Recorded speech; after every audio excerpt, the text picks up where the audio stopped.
Oh, goody. Alright, what's up everybody? Zombies here again, and today we're back with another Mercenaries video.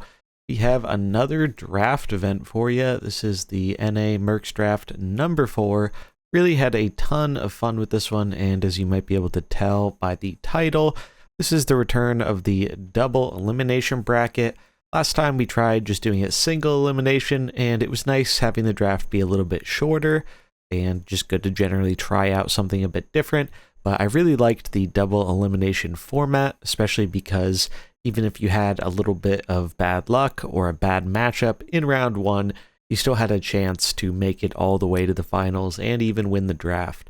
So we're going back to that format. Other than that, the format generally staying the same, but this is a lot of fun. I really love draft, and I think it is one of the best ways, if not the best way, to play Mercenaries and interact with the community. So we're going to get right on into the draft here. Before we do, if you enjoy this type of content, do remember to like and subscribe. It does a ton to help out the channel and keeps the Mercenaries videos coming. Without further ado, let's get into Mercenaries Draft number 4. Zampage, what would you like to ban? Localar. Okay.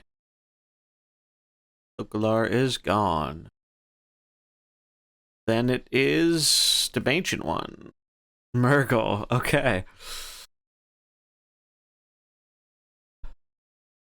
Then Ricochet. Vol'jin.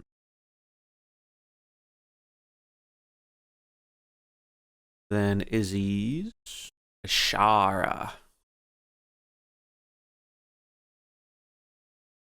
And me. What do we want to ban? I will pick... I'm going to ban Sinestra again. And then Vessia.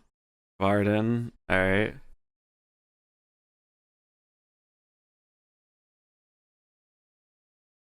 Then Surijak.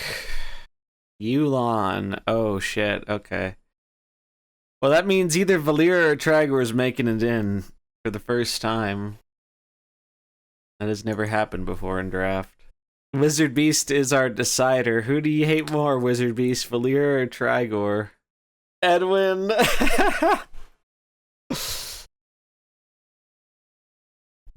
Edwin. Issies in shambles. Alright. Yasharaj. Alright.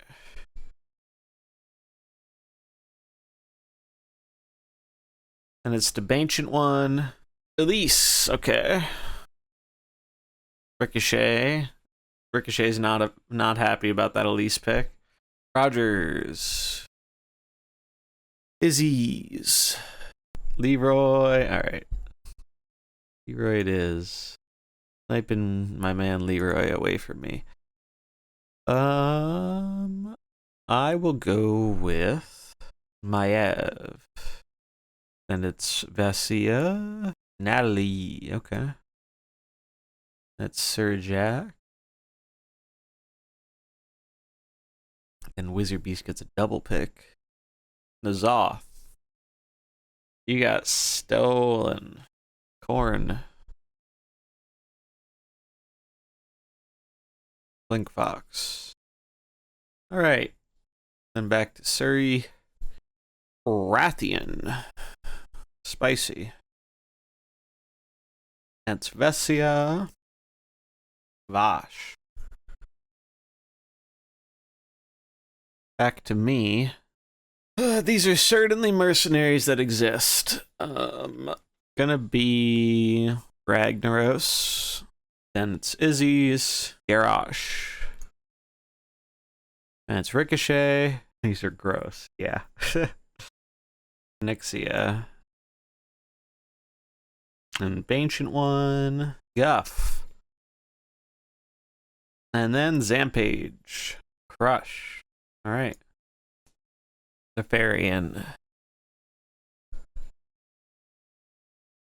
And Issies. Cariel. I'm going to go with... Yeah, I'll go with Barangeddon. Then Vessia. Sneed. Then it's Surijak. Surijak going with Longjin. WizardBeast in shambles. GG. Then Zampage. Zampage going with Sylvanas. And then the Ancient One gets the double pick. Could see him going Brightwing for the nature synergy. Brightwing and Zajara. Back to Zampage. Vandar. Or Zampage. Back to WizardBeast. Varian. That makes sense. WizardBeast going with Varian. Back to Surijak. Hook Tusk. Then Vessia. Or Vanessa. Vanessa it is, it seems. I'm gonna take Maestro. Then it's Issies. Dora.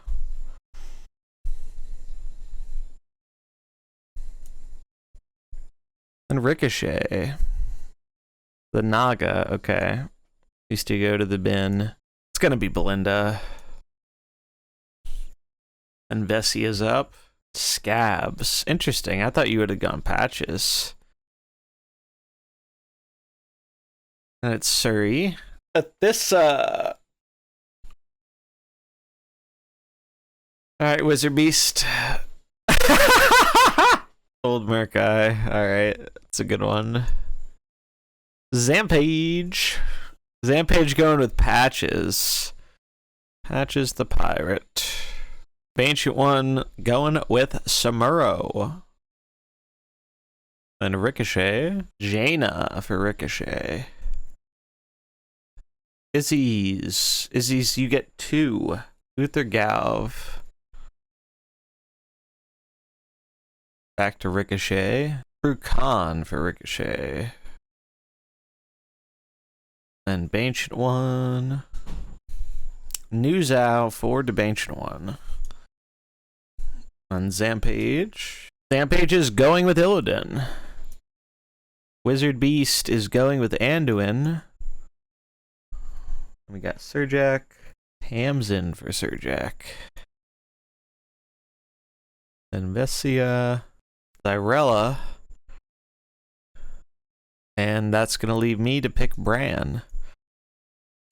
Jaraxxus and Manaroth go to the not picked. Alex. And it's WizardBeast. Trigor. Then it is Zampage.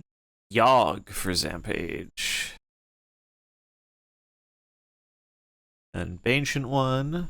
Mouth for Ancient One. And Ricochet. The big banana man himself, Mukla.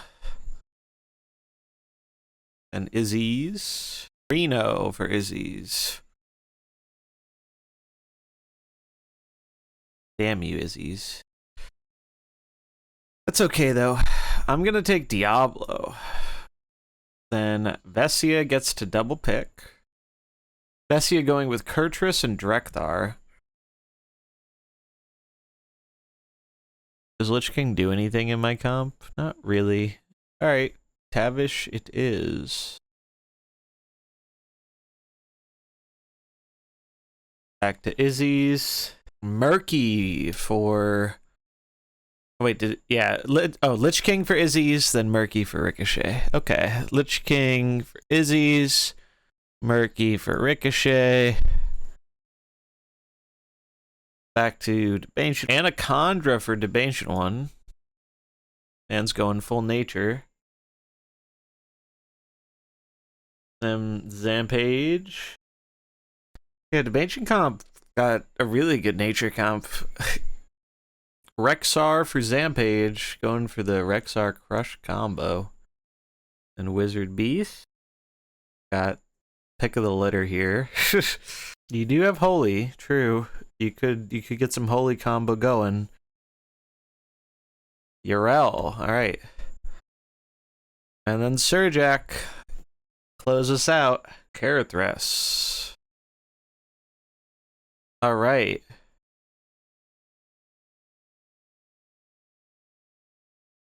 There we go, people.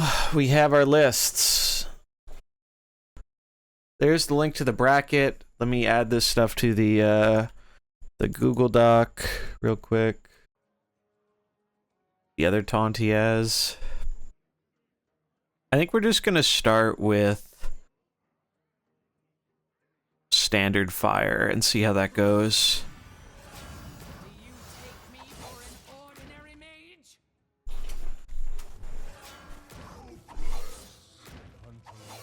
Alright, so I was right about this. No one is coming to save you.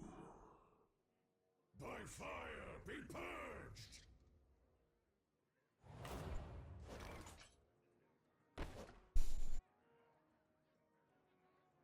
So, got Crush, got Yasharaj.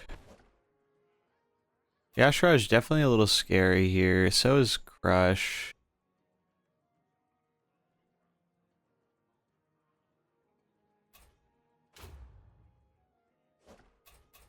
He can stack 5s. I think it's still worth trying to freeze the Crush. Wait, what's it? Lowest? Actually, no, it's a swing there then. And then give fire weakness, or no, it's frost weakness, but we need to combo. Alright. Let's hit him with the PvE comp. Alright, pretty big there.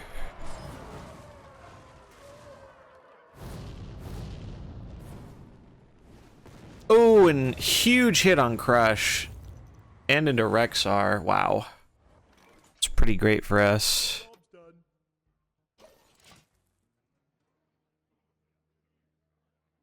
Yes, King Crush does keep going if he hits a frozen thing.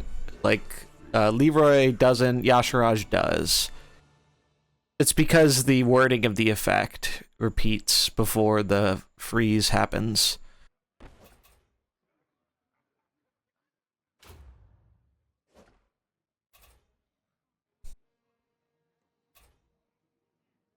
I anticipate Yogg blasting here on Belinda to try and stop Belinda. So that's 20 damage. She could follow up with the Rexar, but it's only 30. He blasts Belinda. I'm favored to still get this off. I think we still do try and do it with Belinda. And then we'll do this in case he does mess it up for me, and then Inferno. Job's done.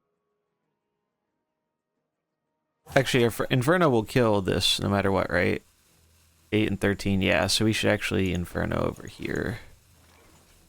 Or no, we should Inferno on Yogg. I think.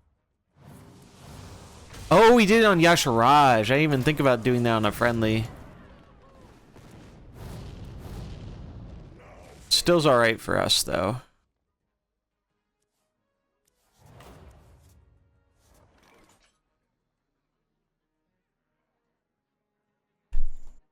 I'm anticipating a Sylvanas in the back, so I'm going to send out my Ev here.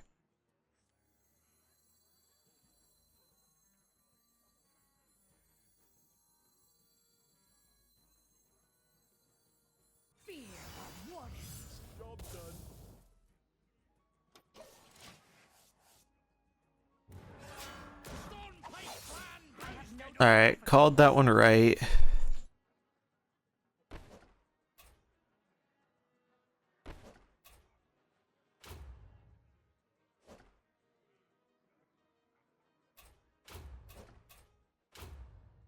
We're gonna swing. Sylvanas is pretty scary. But Maestro should help a lot with dealing with that.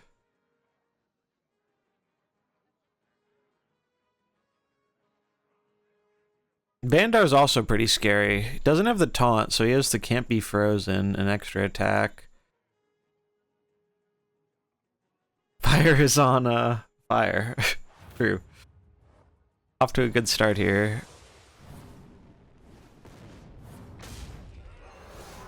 Alright, we do kill Sylvanas.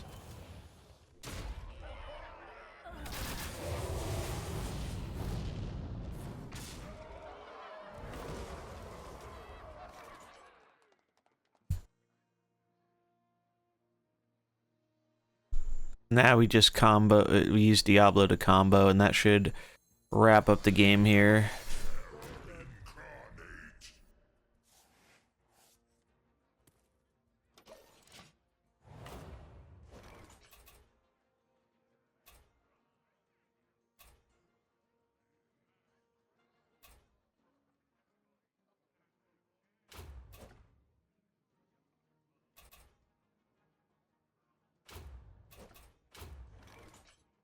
Job's done.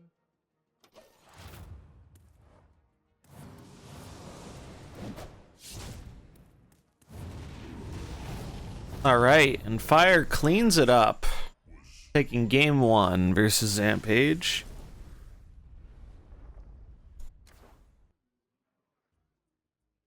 Lineup here, only 2 greens.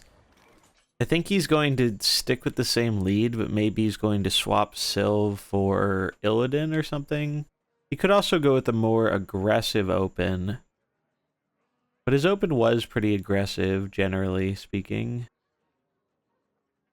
I think we're going to just repeat our open.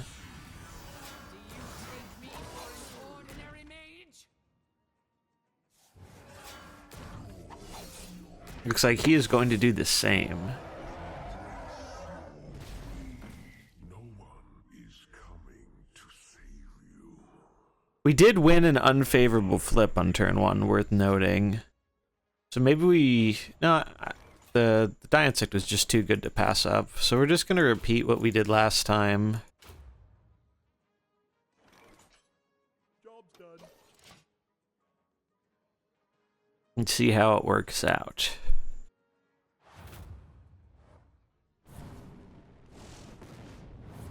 Alright, he gets our elemental this time.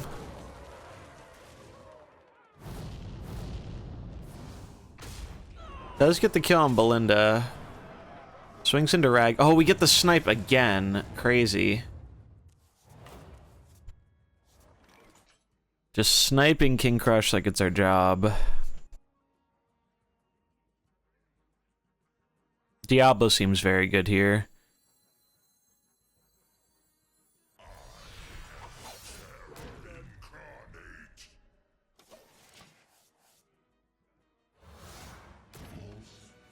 In comes Yogg.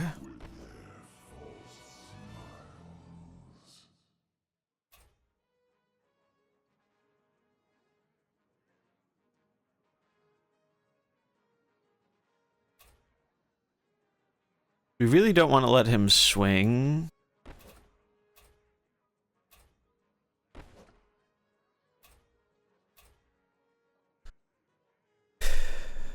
Yeah, Apoc seems pretty juicy here. They can heal their Yasharaj to give it a chance to swing in first. So I think we do just go for this, and then Rag to close up. Yep, does go for the combo again. Looks like it whiffed, though. Didn't give him the super speed he wanted, and now Rag's just going to absolutely clean up, gets our Diablo some more health. And it's looking pretty clean for us.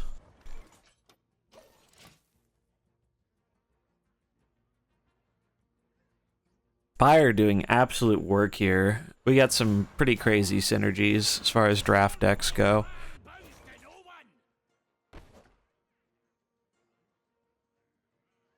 Here, they're both rather slow, so Fire Stomp is looking good.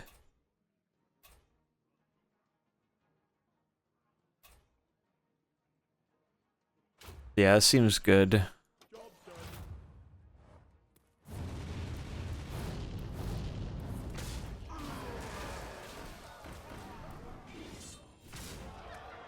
Oh, and I think Rag's just gonna kill him if Rag doesn't die. Oh, Rag is just short. Does get the good hit, though. I don't think it mattered a whole ton, though. That's going to be pretty much all she wrote here. Quick 2-0 with the fire squad. That was well done. So we will advance. Zampage will make his way down to the losers bracket.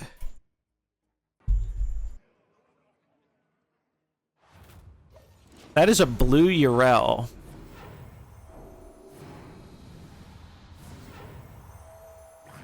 It looks like WizardBeast might have Trigor in the back.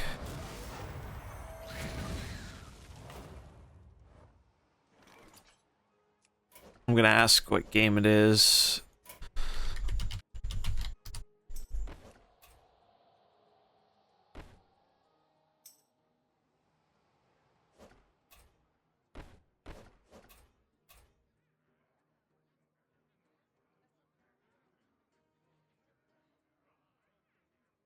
So, interesting. I mean, the triple blues looks really good here for Surijak, but the holy comp is strong.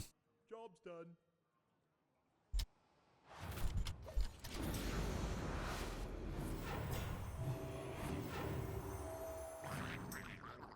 Surijak won game 1. Oh, wow.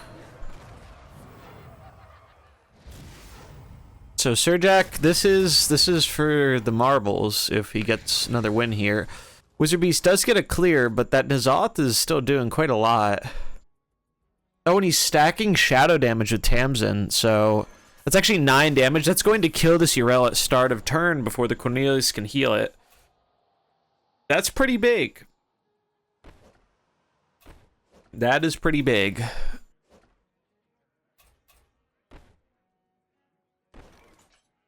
Job's done.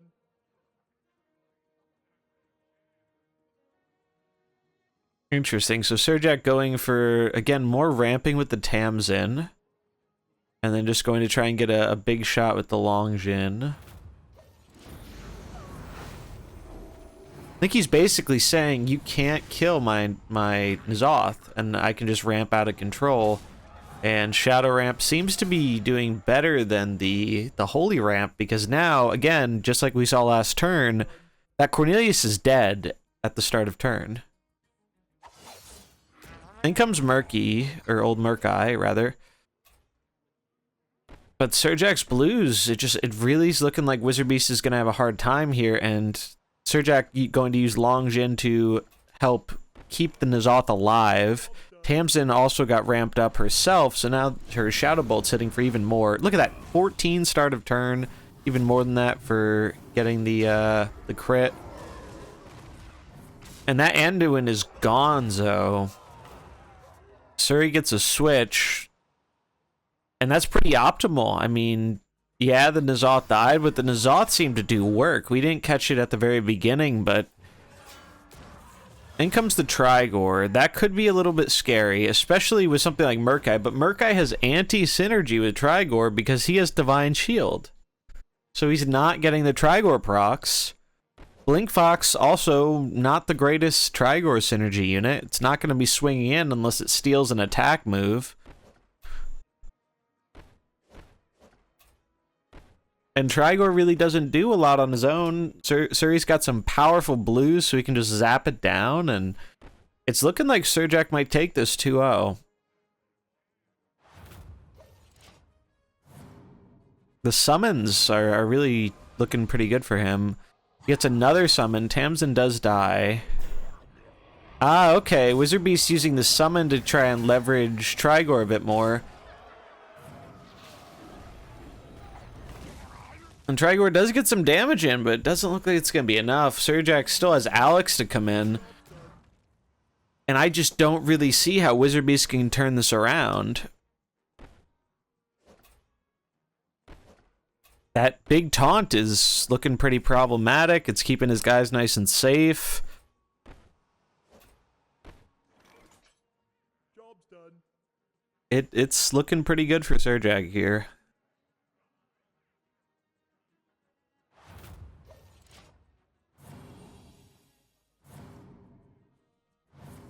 And there's the kill on the Trigor. Boom. Murkai down. And there's just no way, even with that pretty good ability steal there from the Blink Fox, there's just no way to turn this around for WizardBeast. Looks like Surijak is going to take it 2-0 for our first round of the winners bracket.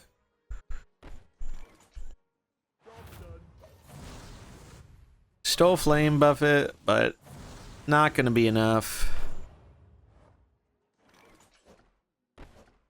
And now Suri should get the kill, and that'll wrap up WizardBeast versus Surijak in round 1. Surijak taking a 2-0 lead. Moving on to our round 2.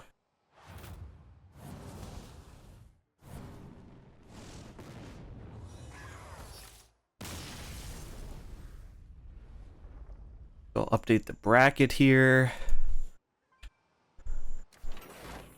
Kind of a fun rivalry there too, because Surijak was sniping a lot of the picks WizardBeast wanted.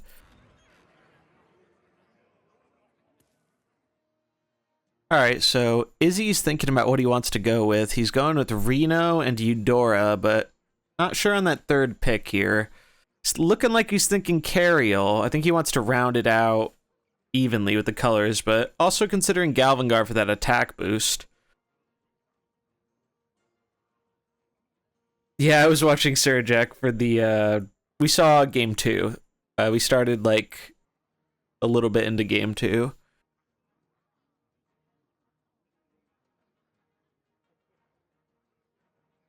Looks like he's going with Galvangar. I like this, honestly. I like this over Cariel.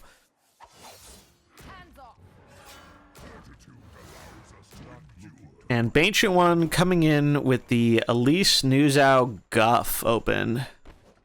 Interesting. So Nuzao looks to be kind of like the tank here to protect the units, but they can't taunt on turn 1. Which might open up Issies to get in some very, very powerful damage. Issies looks like he's going for another cannon summon. He's saying, hey, nature doesn't really have much in the way of good AoE, so I'm just going to make summons that you can't realistically deal with. Now, we don't know what happened in games 1 and 2, so these players probably have an idea of what each other are capable of doing with their comps. But so far, that looked like a really good turn 1 for Issies. Though the buff cannot be underestimated on Elise, for sure. But these cannons seem very, very annoying.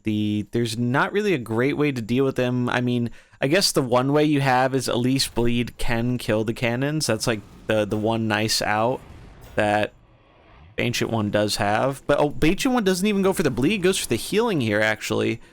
I guess for the nature combo. And just barely misses on killing the Galvangar. And those cannon shots are brutal. Look at that. Oh my god. That could be a fatal mistake there, not going for the bleed. But if they went for the bleed, they wouldn't get the nature combo on Guff. Now Issies gets yet another cannon. Eudora just absolutely doing work here. Galvangar probably going to go down, but he more than did his job at this point. And now there's just not really a good way to deal with these cannons for Ancient One. On top of that, these cannons are going to absolutely destroy this Brightwing. 45 damage from cannons, another 20 from Eudora, maybe more if Galvangar gets his ability off before dying. Or it looks like it's going on Guff, but still. Yeah, look at that. Big damage on the Guff. Does take down Galvangar, but Galvangar, and good positioning from Issies, lining up all 3 cannons. So these cannons are just a machine, as we saw in Draft 1. An interesting interaction here. Even though Eudora is rooted, the cannons still trigger as if she attacked. And Issies looking real comfortable here. Nature just does not have a good way to deal with these summons.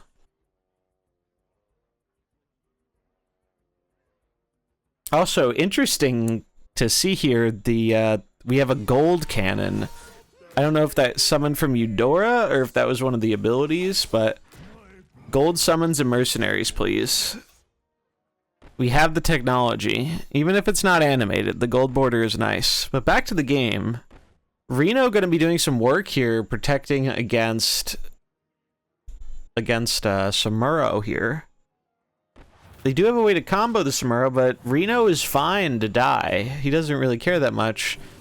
Samuro could even have to go for the AoE potentially to just start dealing with these cannons, because look at that. Brightwing is just walking the plank. Yeah, that's what they end up going for.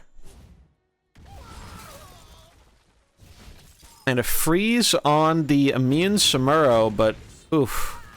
Cannon's picking off another unit. And this just looks really, really hard for Ancient One to come back from. Garrosh going to be a nice form of protection here. Now they have Malf, and like they can snipe off these cannons, but at this point, you don't really care about the cannons anymore. The cannons did their job. The cannons did exactly what you needed them to do. Leroy is going to attack at 0 just to finish off the Brightwing before anything else can interact. Could also mess up Samuro combo potentially. Malf does go for the AoE to clean up the cannons, but Garrosh does get the taunt off. Mirror images coming in. That's a lot of damage, but Garrosh really doesn't care very much. They're actually buffing the Leroy. He gets to redeploy Eudora again if he wants, or just go with Cariel here. I think Cariel makes sense too. And this Leroy is huge. He's gonna heal Leroy, set up for an attack next turn, it looks like. And then probably just buff up the Garrosh. Or no, he's gonna swing in with the Garrosh. Force the Samuro to swing back. Interesting. Issies definitely has the advantage here, though. Goes for a root on probably the Leroy. Yeah, but Issies said, no, I don't care about the root. I'm not going to be attacking this turn. Now he's immune for now, and he can just swing in 35 damage with Leroy on both of these things. 0 speed.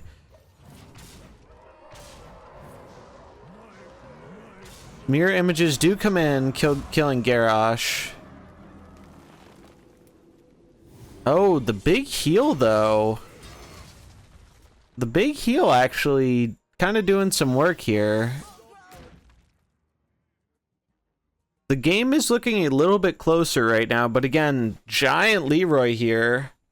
Malf is not sped up, so he can heal out of this range.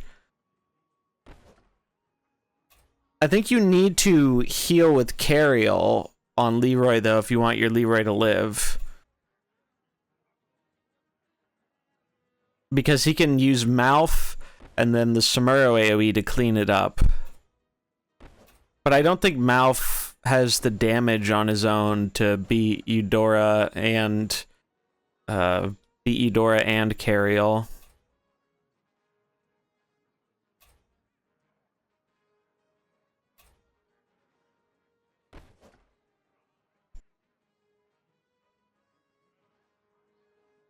Thinking about some cannon positioning stuff here.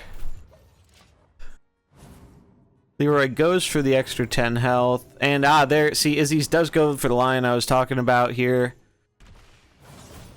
And that does save his Leroy, which is huge. And that's going to just end the game right on the spot. 0 speed, me and Leroy just going to kill both of these things. And Issies is going to take it to 2-1. Yeah, if he rooted there, it would have been enough.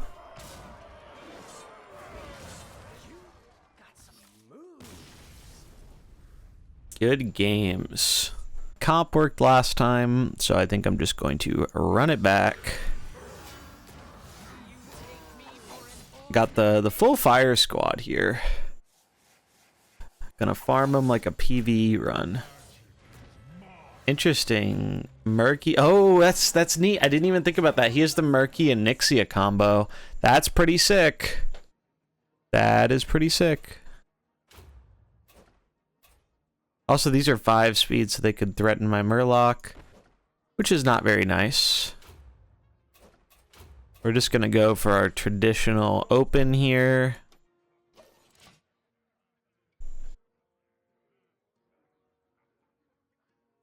Murgle greater than Trigor. Truer words have never been spoken.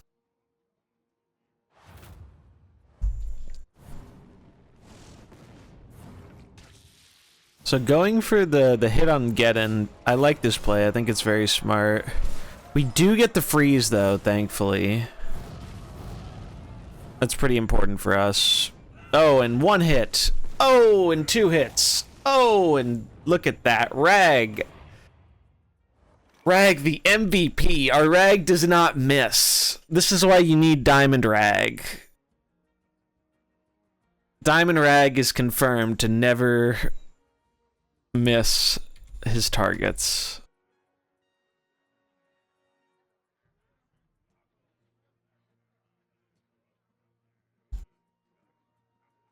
We were favored there, though, to get the hits, right? As long as it hit one of the 3, or one of the 2 weak ones. In comes Muckla and Rogers, but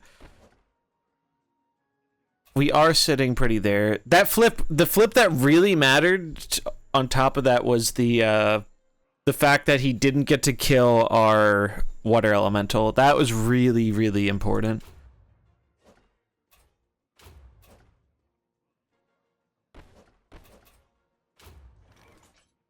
Job's done.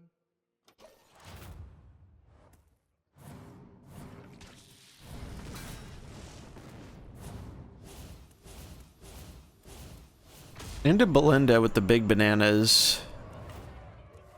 Rag missing his first snipe this time around.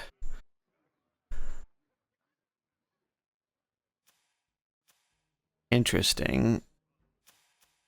So he sped up the Murky. It also kept it alive, which is pretty good for them. I think it has to be Maev here. And we want to swing with Maev. Actually, we could send Muckla to jail. Sending Muckla to jail really doesn't do that much, though.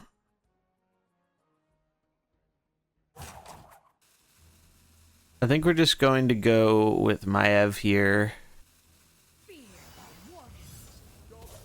I'm mostly scared of the Muckla right now. We're just going to get some damage on Rogers. We're going to swing here. And I think we're going to just meteor the Rogers. Job's done.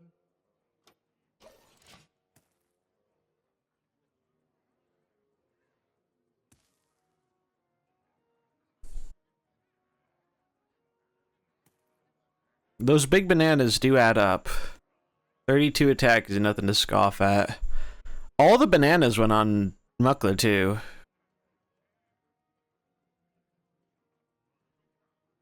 But he doesn't have anything fast enough to kill Rogers before she acts, which is good for us.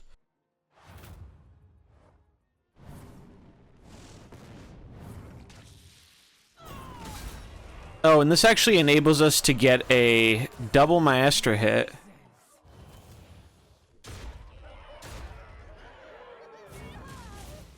Which is really good for us.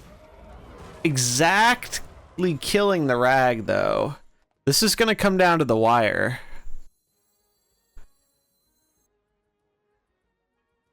We're going to keep Maestra on the left because we really want that to die. He could swap the position, though, on us. So maybe we shouldn't keep it on the left.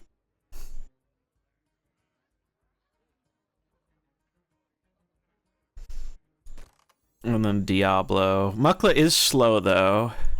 So we should be okay. I guess I want this in the middle. Actually. Alright, in comes Brucon.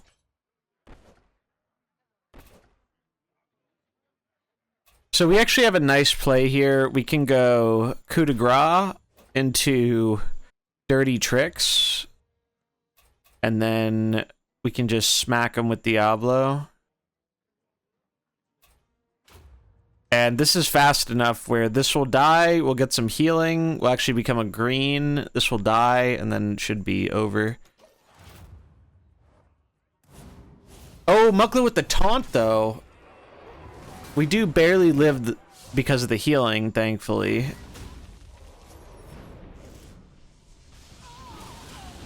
And it does come down to Diablo versus Brukan here, but we will get the kill. Diablo just having a bit too much HP. That's going to wrap it up for game one.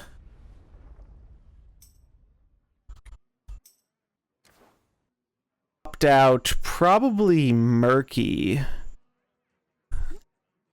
I think he's coming for vengeance on the Ragnaros. So do we want to change our lead at all? We could do something a little spicy here.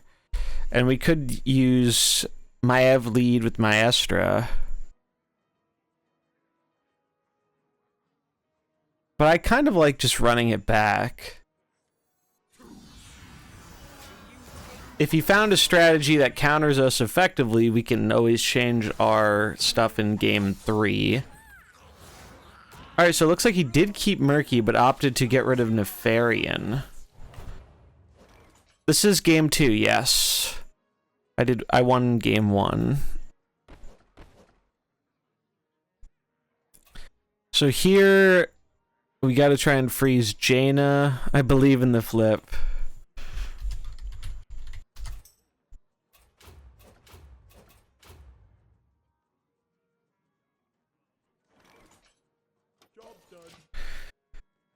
So we just want to get some damage on that Nixia, get the AoE going, and then Rag's gonna do the Ragnaros thing with Die Insect.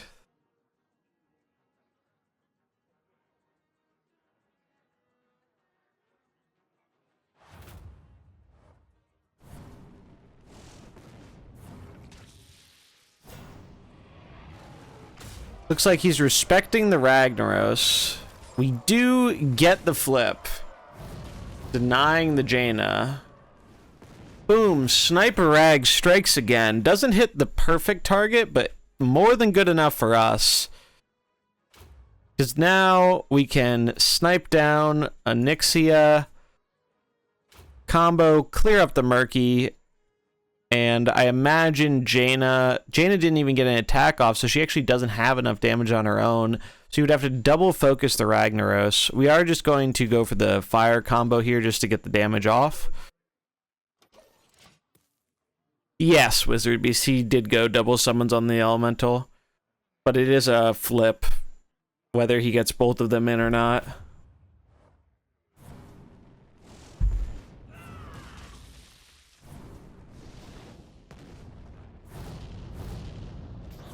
Now, Jaina does live. Does not get the block popped just yet.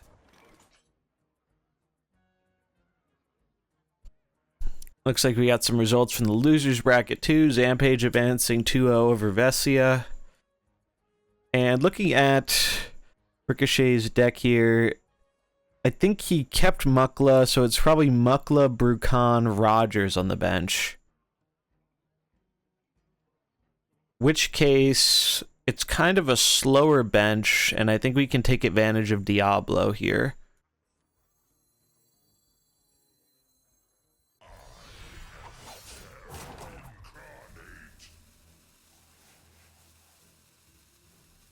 You're the Walking Dead. Well, thank you for playing, Vessia. I know it was a bit more challenging having to do the borrow thing.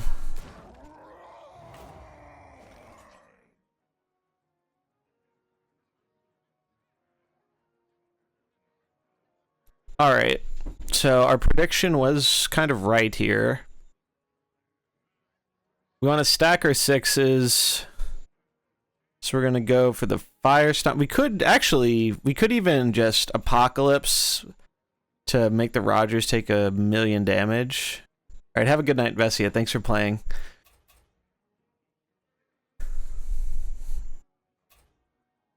I think he has to respect the Diablo, so we're actually fine to go for Frostburn. So yeah, we're gonna go APOC into Inferno. Job's done.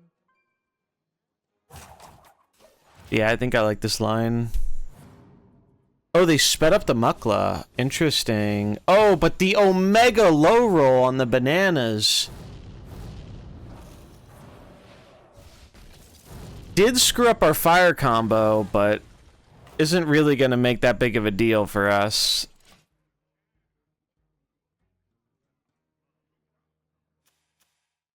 Wait, did it screw up the fire combo? No, it didn't. I don't know. I got confused there.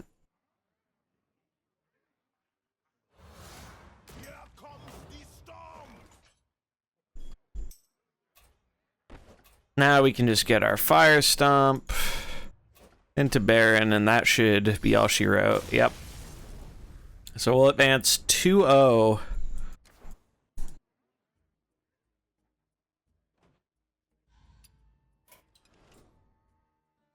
Fire Comp is on a rampage in draft.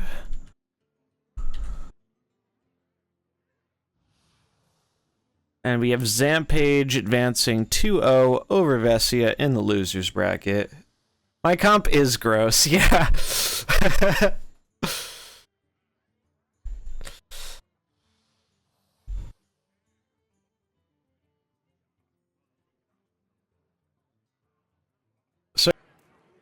Alright, so it looks like Surijak with the N'Zoth, Athissa, and wow, Rathian versus Issies going with the Galvangar, Eudora, and Reno. Worth noting, Issies changed the equipment, it looks like. No extra attack on the Galvangar for this matchup. I think he opted for the extra bleed instead, or I'm honestly not as familiar with the other Galvangar equipments off the top of my head.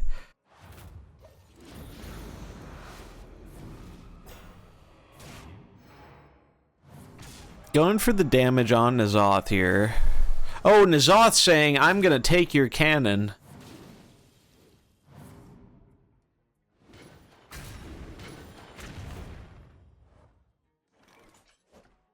Interesting. Both comps here really caring about the summons. Do wonder if Surijak has to worry about board space a little bit, though. Yeah, it gives 10 bleed on the Fatal Strike. Good to know, yeah. So that's pretty good against N'Zoth. Even though the bleed no longer crits, that is a clock. Because as we saw in the first games with, or the game we spectated from round 1 from Surijak, that N'Zoth was very scary. Taking the cannon again, saying no cannons for you. Reno's gonna die.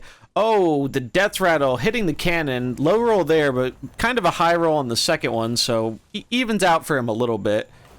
Surijak up 1 mercenary here.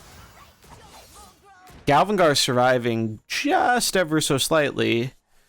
And honestly, I'm surprised to not see Leroy here from Issies to take advantage of getting some more attack from things dying, but maybe he's a little scared of the Athissa or whatever red Surijak has on the bench.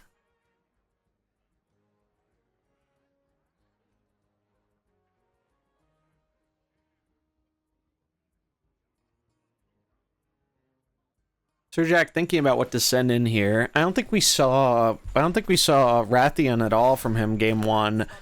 In comes Hook Tusk.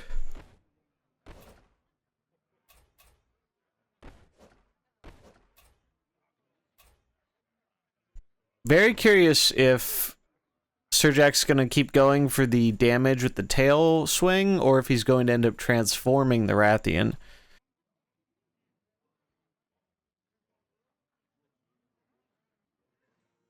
And Issies looking to try and get some damage just to pick off the Athissa before Athissa can go for Wave Crush. I think Athissa's going to go for Riptide, though, in a bid to maybe snipe this off or get some more damage on the Eudora before it attacks. Issies just going to summon another cannon, though. Issies loves his cannons. And now they're under much less threat because N'Zoth is gone. Oh, Cutthroat Negotiations coming in with a huge heal here. It is going to get picked off by the cannon, though. Now, Surijak did stack 3s there, so he had the advantage of that flip being in his favor. Issies thinking here between Cariel and Leroy. Again, looking to... He's thinking about playing it safe with the Leroy, but he's not sure.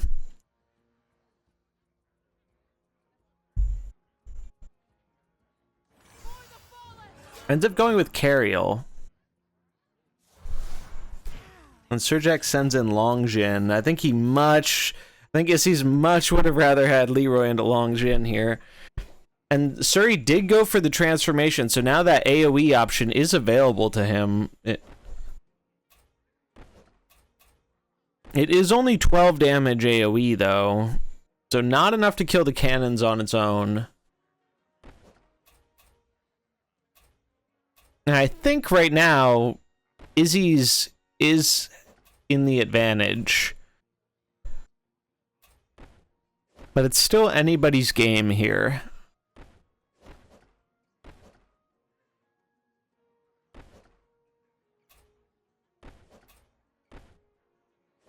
Trying to decide where he wants the Eudora to go. If he wants it to go on Longjin. I kind of like Longjin myself. The rope is burning, though.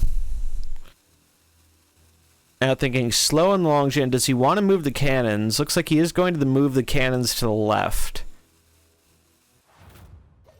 Saying, I don't care about your Rathian. Oh, but the swap here, interesting. Makes Cariel a blue. Did not see that coming. And here we do see the Fell Rain coming in finally. That's, I guess he was going for the combo there, which makes sense. Does have the bleed there too. It's so funny seeing Cariel as a blue. And then Alex Straza coming in. Now it's possible changing to a blue might even backfire. Though he does have Tail Swipe available as an option. That is RNG, though. Can pick off the cannons with Longjin and keep the damage going to another mercenary.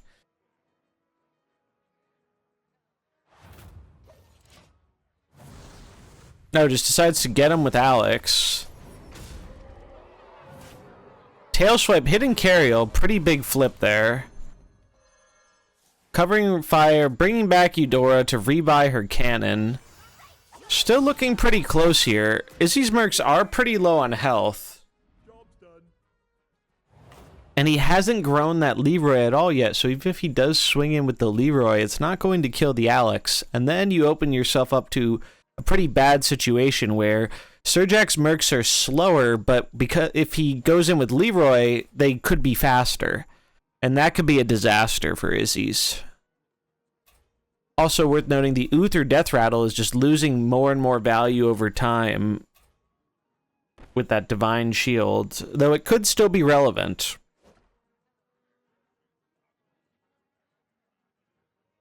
Looks like Issies wants to summon another cannon, thinking about some cannon positioning here. Leroy rolls are going to determine a lot here. Among the stars... Oh, he didn't actually go for 0 speed on Leroy. Interesting. He's saying, I know it's not impactful enough. I'm just going to give my Leroy some HP and try and get it next turn. More things will have hopefully died by then. And things do die. He does get some cannon hits in, but it's only opponent's mercenaries whenever an enemy dies. So the friendly's dying does not help him, and... it's looking pretty good for Surijak now. Alex Straza can get rid of those cannons. Leroy will not take residual damage. Oh, but Alex will die to Leroy, actually.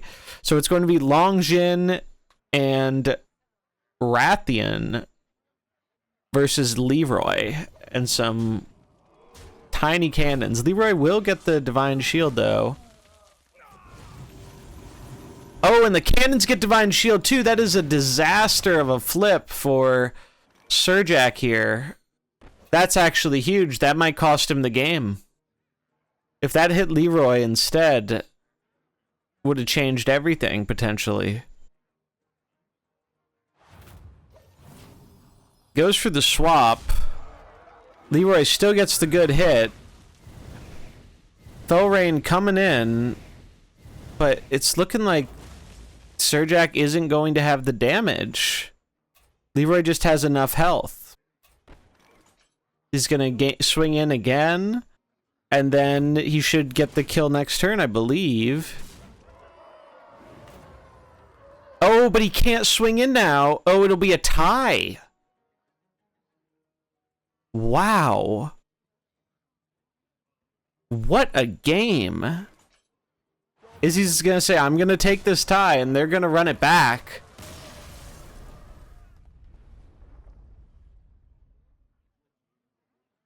Crazy outcome there. I did not expect a tie. That last flip was so insane. Where that tail swipe went. Game here. Game number 2. Score is still 0-0.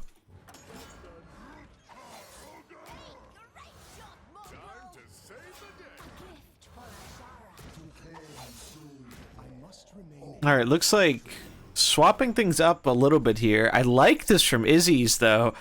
Garrosh is a really cool pick here. He says, basically, I know Surijak is going to be doing a bunch of summon stuff. Let me abuse that and get Garrosh as big as possible to punish him for having a full board. Little bit surprised to still see Eudora at the start, but Issies does love his cannons. N'Zoth gonna say, right away, I'm gonna steal your cannon again. As we all know, N'Zoth is really a pirate at heart.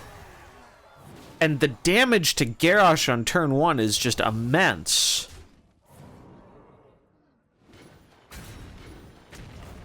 Getting him all the way down to 22.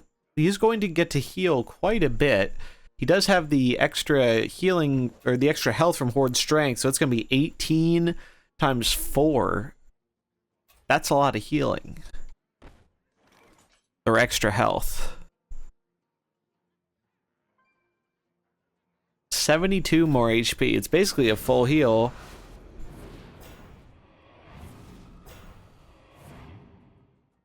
Moving the cannons around here on both sides. N'Zoth is going to say, I am still a pirate. I'm taking your cannons whether you like it or not. Reno down. And this is a big benefit of the cannons here. Cannons just taking that Reno hit. This Rathian is going to get huge. Issies recalling the Eudora, but I'm kind of liking Surijak's position here. I like the idea Issies went for, but he also at the same time isn't respecting N'Zoth quite as much as he did game 1. We can see here he's trying something different with Galvangar, though. He said, alright, I'll take Eudora back. The cannon thing isn't going well versus N'Zoth. Let's get out our greens and start punishing them. Scale to Leroy. We can kind of protect him. Galvangar gives some extra attack on all of our attacking guys. Get some pretty good value here. And this Leroy 0 speed is going to hurt. Surijak thinking about tail swiping again, or maybe it's time to transform. Can we see how much HP he's gaining? He would gain 60 HP right now, so that's quite a lot.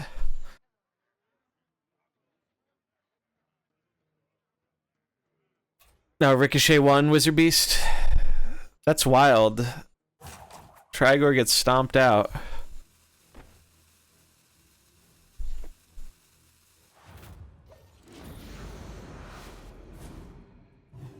So, oh, he's going to set up the Leroy this turn. That is surprising.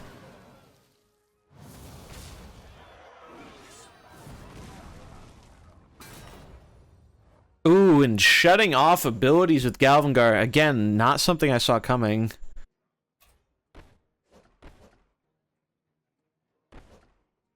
Yeah, I believe the Blink Fox having cooldowns is an intended thing. It's very annoying when it happens, though. So Leroy going in. Huge damage. Tail Swipe is going to kill the Garrosh, which is pretty big for Surijak. still anybody's game here, but that Leroy's looking like a monster. Alex needs to come in and deal with this right now. Oof, happened to you 3 times tonight. That is rough.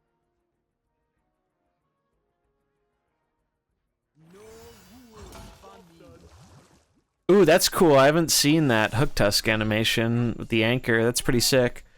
Triple greens from Issies. Oh, but he can snipe. Oh, look at that. He changed his equipment for this game, so now he can snipe down the Leroy. That is vitally important in this match.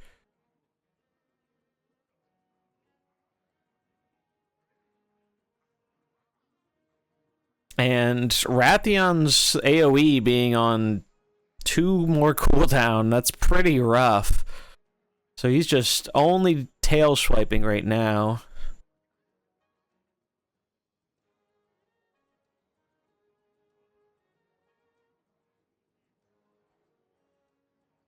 Looks like he's going to go for a color change too. Hook Tusk has been great for Surijak. Hook Tusk really putting in some work this draft.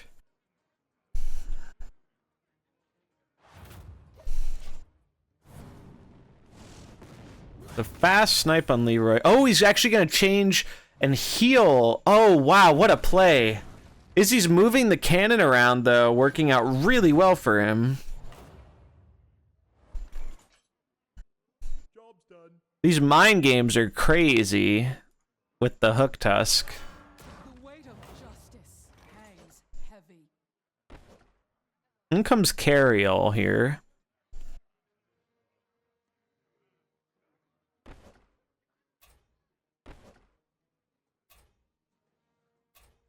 Oh, but locking down some abilities again with Galvangar, and that's really gotta hurt for Surijak. Dragon Queen's Gambit is essentially just gone.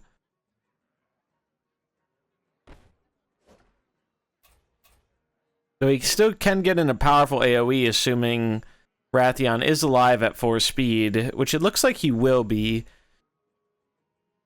Actually, no, is 1 damage off. If he swung in with Eudora, the cannon hit, and then used skill 2 on Galvangar, he would be 1 off of killing Rathion. Job's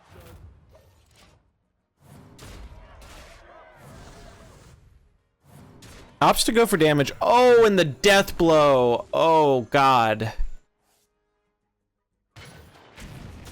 That's gotta hurt. And that's pretty much going to put the nail in the coffin for game 1, I think, for Surijak. Or this is actually, no, this is game 2, but Surijak, or Issies will be 1-0. First game was a tie.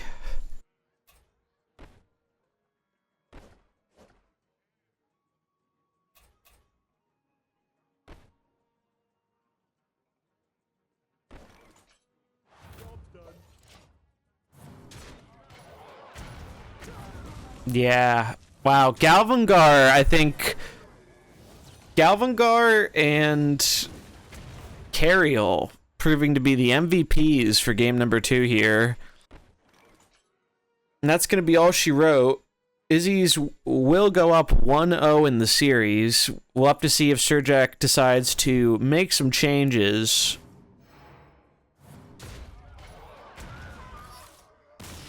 Both players did make changes from game 1, though, which was very interesting to see here. Issies is up 1-0. We will be spectating him for this one. And we see some more changes here again from both sides.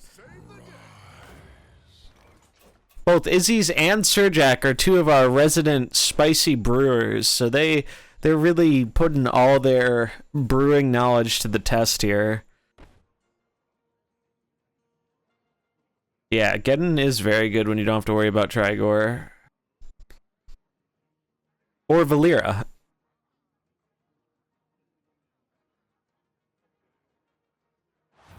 Alright, so turn 1 here. Oh, interesting. Goes for the summon, does not opt to steal the cannon. Maybe he's saying... And wow, he actually goes for... He's not really scared of the Lich King. Kills the cannon. Huh. Not really what I was expecting there. And we can see the equipment. Looks like he is just using the adjacent slow equipment.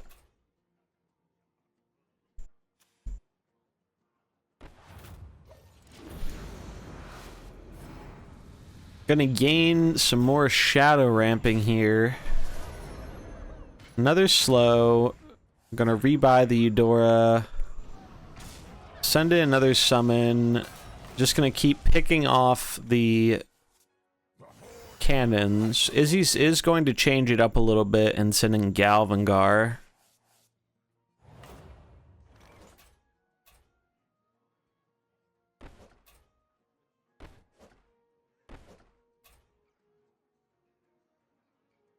Interesting.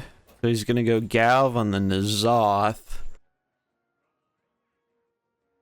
I wonder how relevant the slows will end up being here. I do like Surijak changing his approach, saying, hey, stealing the cannons wasn't actually as good value as he may have wanted, so now he's just going for more of the summon strategy. He also doesn't have to worry about the Garrosh anymore. Oh, wow, and the taunt.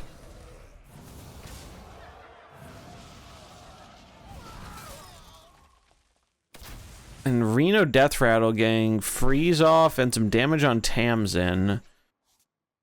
He can send in Leroy now to clean up a bit. But looks like he's going to go for Eudora instead. I think N'Zoth's 2-speed is off of cooldown though, so that could be a pretty big nuke. Could absolutely destroy Lich King. None of Izzy's mercs are fast enough. Would also deal with the cannon.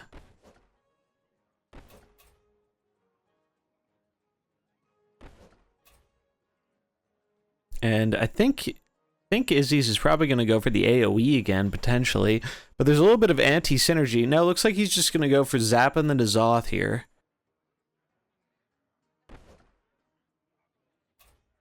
Does have some shadow damage, so that is actually going to be a 9 damage start of turn AoE, which is pretty good.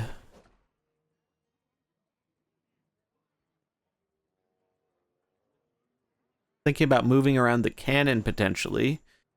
Going for heal on Lich King.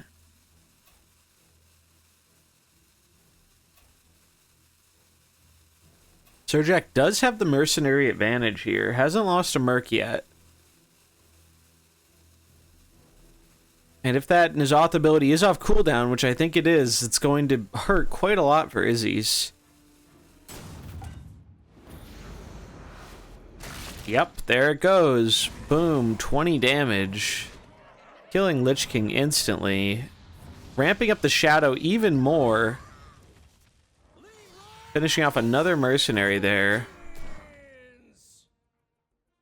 Now, the nice thing about this is, for Surijak is, even if Leroy gets the kill here, his mercs are still going to take a lot of damage from that N'Zoth. Leroy is also going to take residual damage.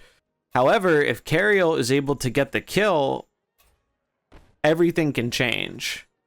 Job's done. And it looks like that's what Issies is trying to set up.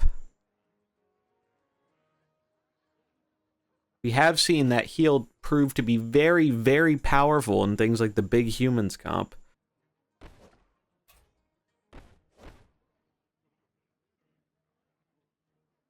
Looks like he's opting for bleed here. Because he doesn't want to overkill it, because Leroy will deal 32, and then I'll deal 16. Oh, but that still is more than enough to get the kill.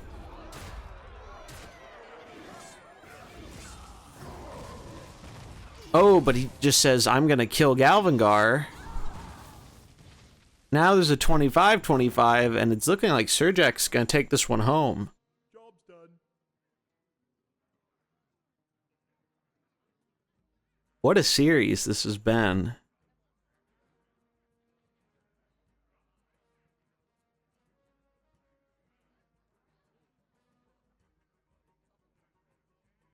Yeah, I'm struggling to see a way where Issies can really turn this around.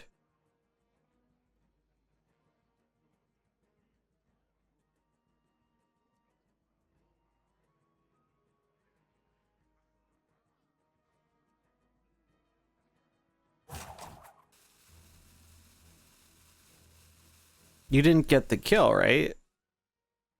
Wait, did it get the kill? I thought... Should there have been a death blow there? Did I miss something? Oh, you lost the attack because Galvangar died. Good catch, Ricochet.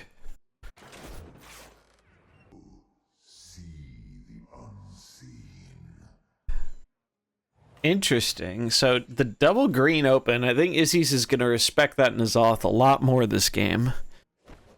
Because N'Zoth is really what gave him a lot of trouble last game.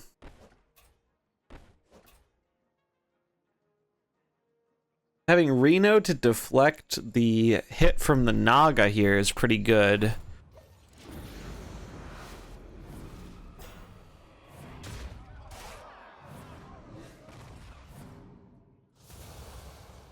Surijak going back to his line of stealing the cannons.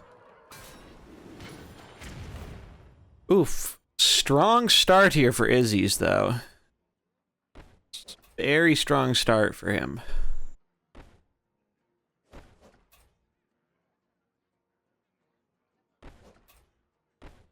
So now, again, gonna force the target on Reno.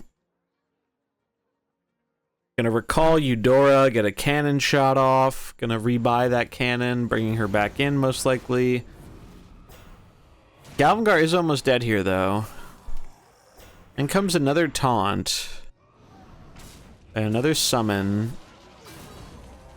Oh, he sends Reno back. Not what I was expecting there. Time to save the day. Gonna send Reno back out. Could go with Leroy for the kill. But Leroy's gonna take a lot of damage. Maybe he just sets up this turn, tries to make Leroy big by killing off some of the other things. That seems pretty reasonable. Oh, he was trying to return Galvangar, but Galv died, so it did Reno randomly. That makes sense.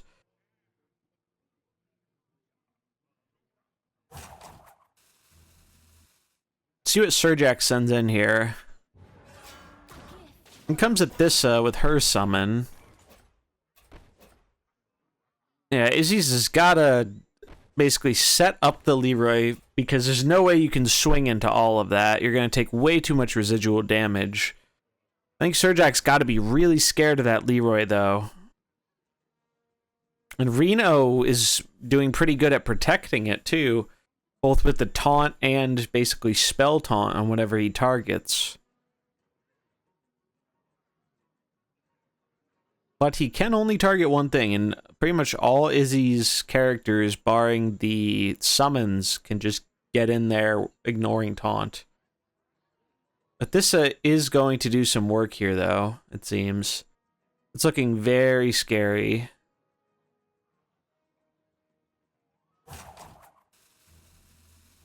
Yeah, if she can get that AoE off, it's gonna be pretty nuts.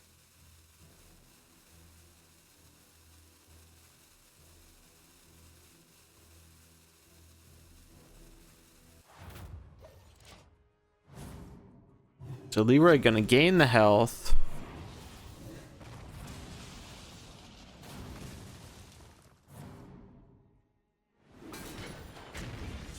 Leroy is going to gain some attack here.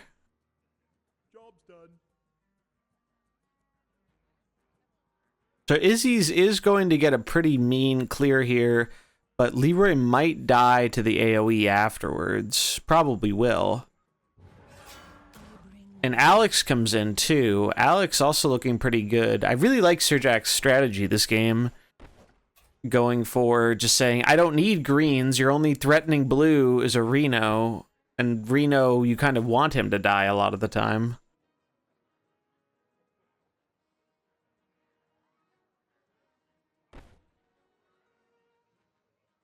Looks like Izzy's gonna go for returning again. Could try and return the Leroy. That would actually be a pretty huge move if he can return the Leroy to prevent it from getting hit by the Athissa.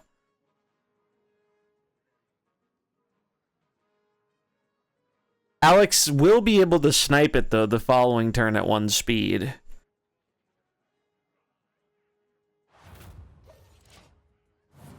Alright, so Leroy goes in. Does a lot. Gains some attack. Oh, this goes off immediately afterwards, though. Disaster for Issies.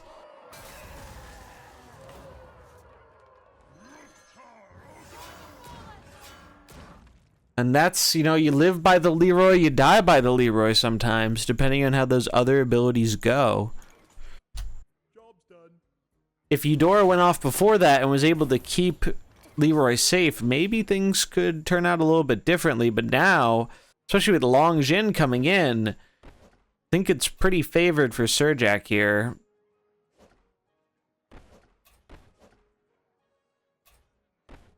Reno just doesn't really have the damage. I mean, maybe if you get a good death rattle off with the Reno, you get the AoE twice, maybe you have a chance. But it's looking pretty rough for Issies right now. Garrosh will be able to bulk up quite a bit here. But all Issies' characters, except for the taunt, don't really care about opposing taunt. It's going to use Alex to heal. I like that.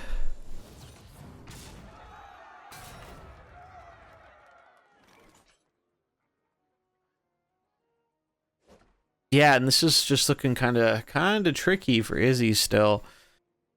Reno's hanging on by a thread. The death rattles could be impactful. Job's done. Kind of awkward here due to Cario's speed. It's really hard for her to get a death blow and do anything else with Garrosh's turn. Issies might just have to say, you know what, Garrosh is just our wall. I'm not going to do anything with him this turn. But that feels pretty bad.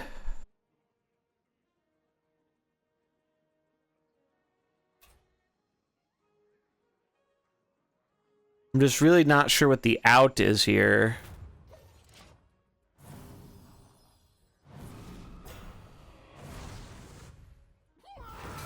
So Reno down.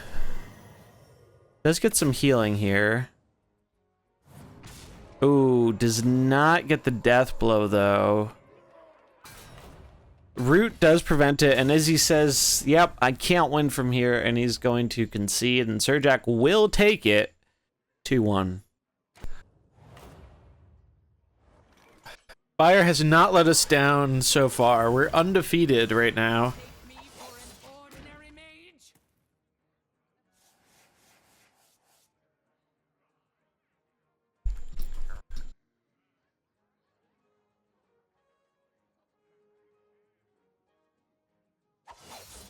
I must remain hidden to I know the unknowable, see the unseen. By fire be purged!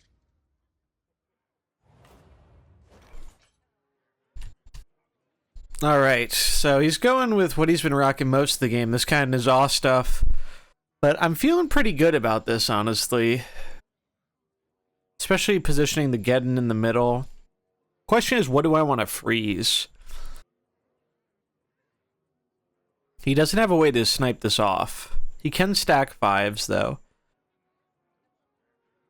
I think I want to freeze this Rathian. Actually, maybe it's just the Tamsin. I don't want to risk losing the flip, though. So I think it's just safer to do this. And then N'Zoth has got to go. N'Zoth is really, really scary from the games we've watched Surijak play tonight. Oh, he can actually snipe it off at 5 speed because of the N'Zoth. That's true. I did not think about that. Boom, Rag with the killer hit. Again, Rag has just been doing work for us tonight.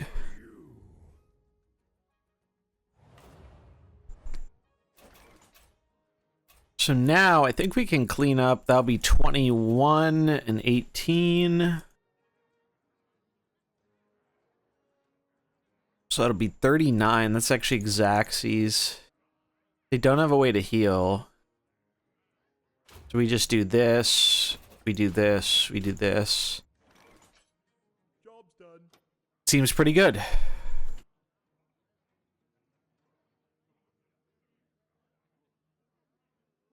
Seems pretty good.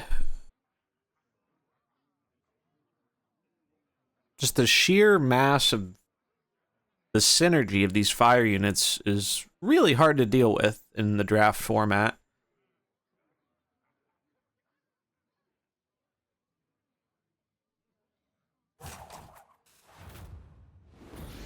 Does get some damage in there. Doing the flip, which is nice for us. They hit on a rag, which I'm totally okay with. Getting cleans up. Rag actually lives.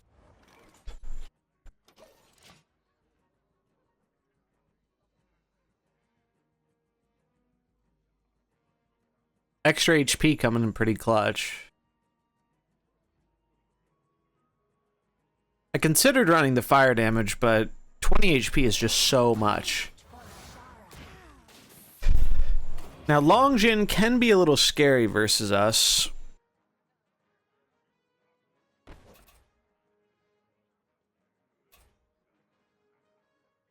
We can get a kill here, but then we don't get our fire combo, and we kind of need our fire combo.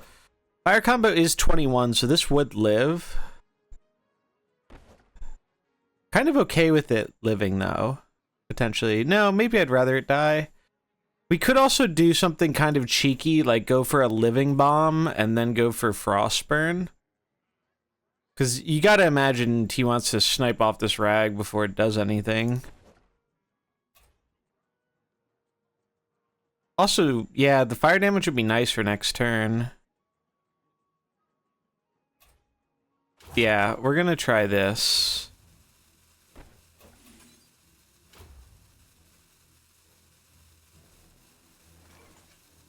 Job's done.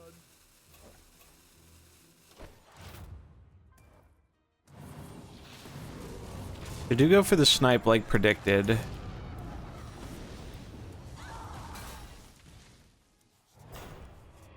This went kind of how we wanted it to, because now we have Diablo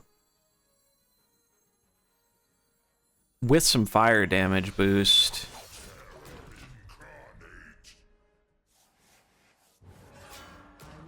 In comes Alex. So we always fire stomp, combo with get in. We can deal 13 or we can deal 12 and give some fire weakness. Fire weakness seems pretty good.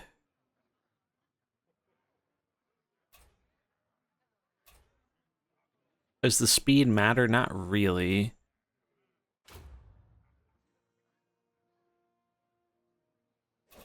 What is it this would do again? Nature stuff. I think I'm more scared of the Alex and the healing from her, so I want to make her take more here. Luckily, most of his stuff is pretty slow here.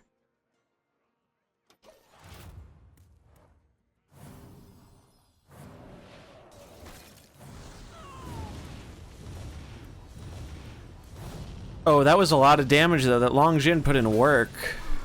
Wow. That full cleared us, but we did crazy damage to his stuff.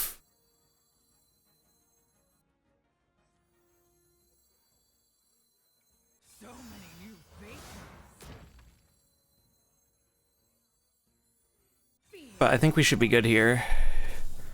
Because now he can't swap, so he's just slower. So we can just go with coup de grace and a combo. Job's done. And I think that should close it out.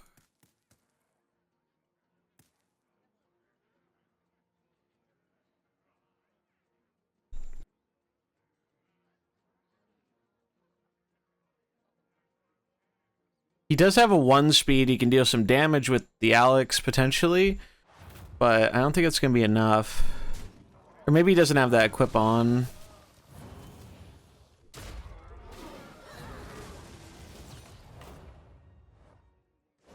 And that'll be all she wrote for game 1.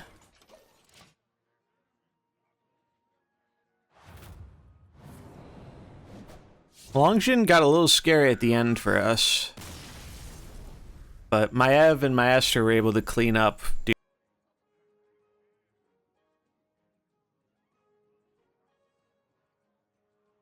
But I'm just gonna run it back. Fire hasn't let us down yet. For an ordinary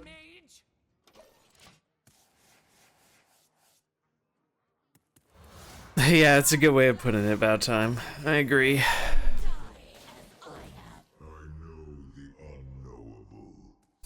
Interesting, so we have seen Surijak do some hook toss shenanigans. Looks like he's going to be trying that now. Really just got to get rid of this N'Zoth above all else, I think.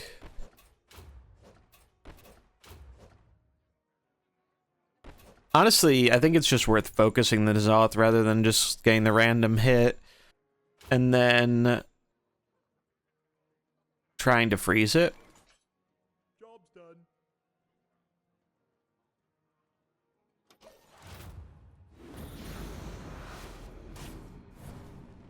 Does change the Belinda to a red. I like that. That's a cool play. Kills our elemental. We do get the fire stuff going though.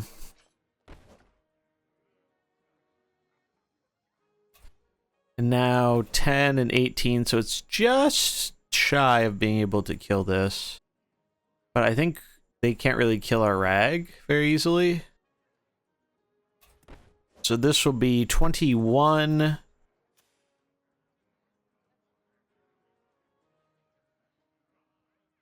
So we'll get this down to 25. So I think we're going to do it like this. Gives us a 2 out of 3 to hit.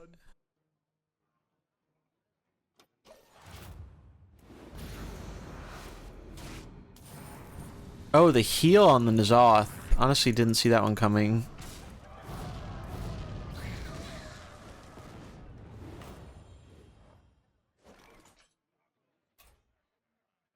Meteor looking pretty juicy now, though.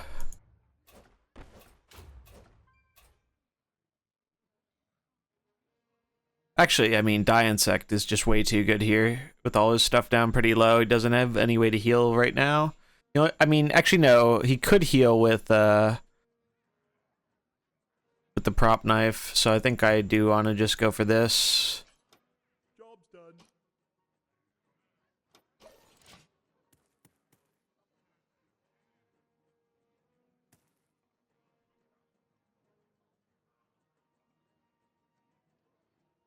It's dealing 9 damage start of turn, which is 18 versus our Rag and our Belinda.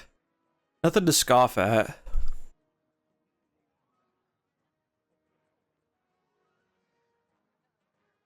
Diablo swap into this board is pretty mean, though.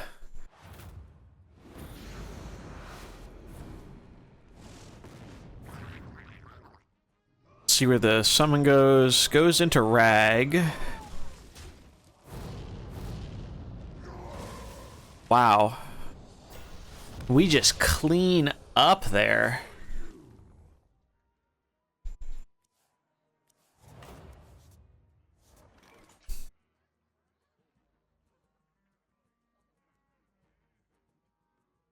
So, because he has it, this Diablo seems really good here. Also gives us a way to combo. Probably get this Longjin. Alex, yeah, okay.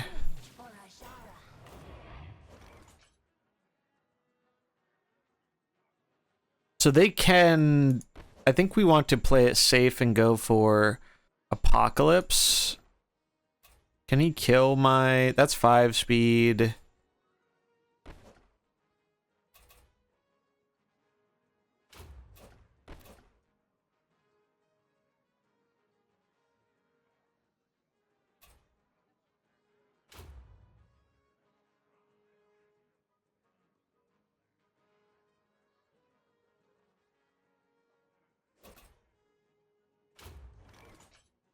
I think we're gonna do it like that.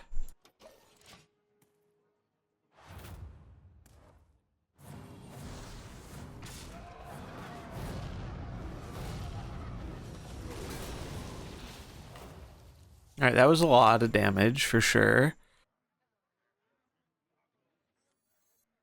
Now we can Maestra do this. How do we want to position this?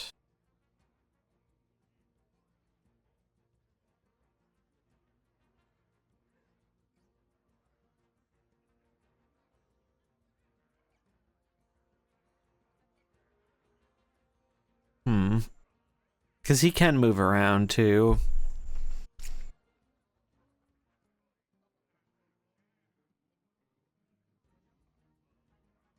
I think this is okay. They kept it the same, which is good for us because now we can kill the Alex this turn.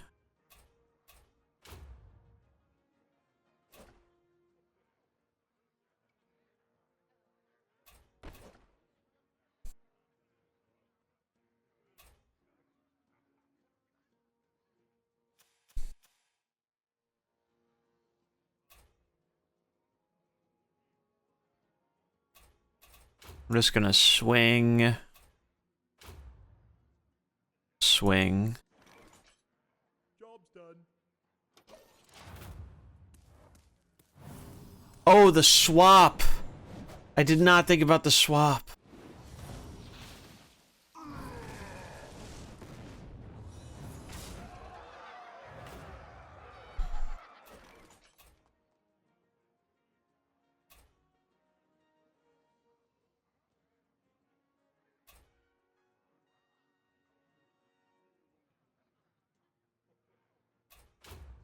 We're gonna swing like this, and then shifting strike. Job's done.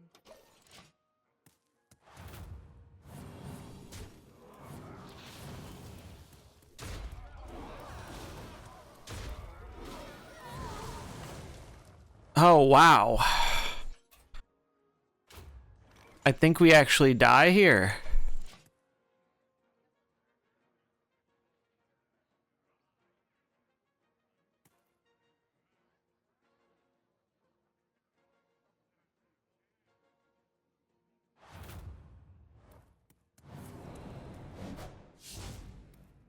Because, yeah, we take the damage there, and boom.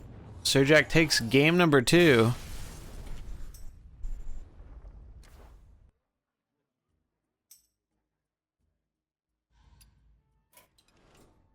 Alright, let's look at...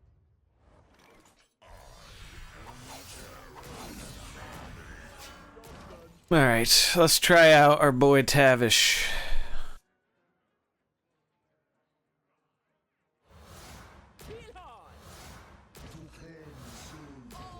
I know the unknowable.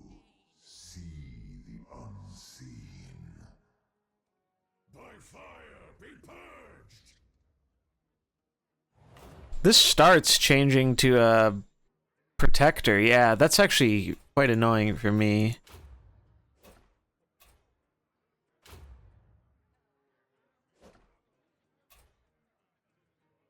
We need to do this to combo the Diablo thing.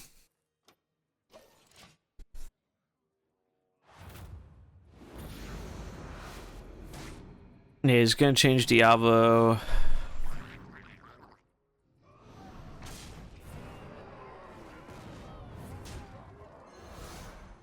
We get Maestra.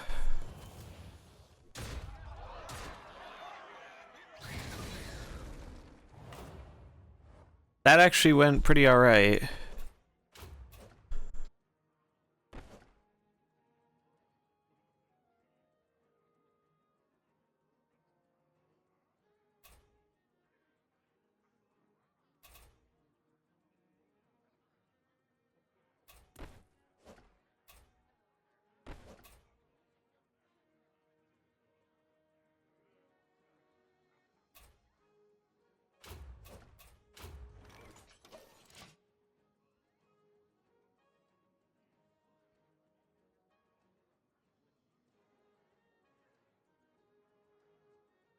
Interesting.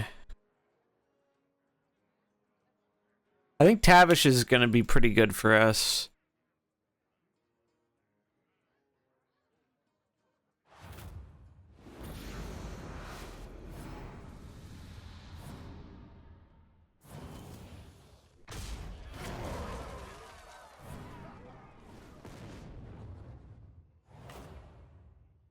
He did do a lot of damage to our units, though. But I don't think we had much better in terms of switching options. Alternatively, we could have kept the same comp, but I think I prefer this.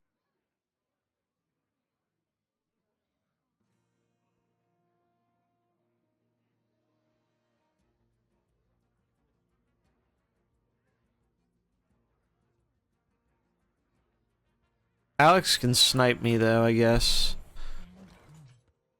Oh no, he doesn't have the speed equipment on it. That's good for me.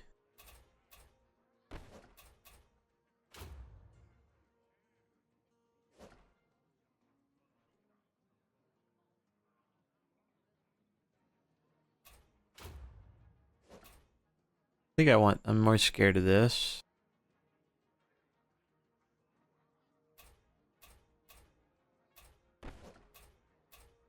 Just go for a bit of damage. Try and get some more damage here. Job's done. That Alex AoE's gonna hurt.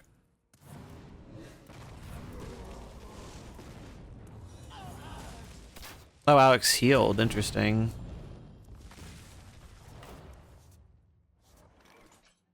This is actually pretty good for us, I think.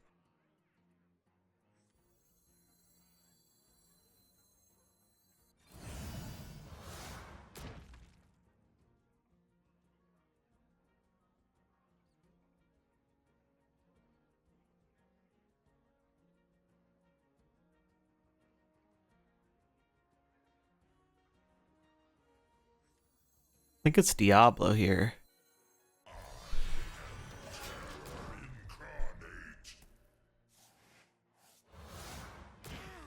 In comes Long. That's actually fine, I think.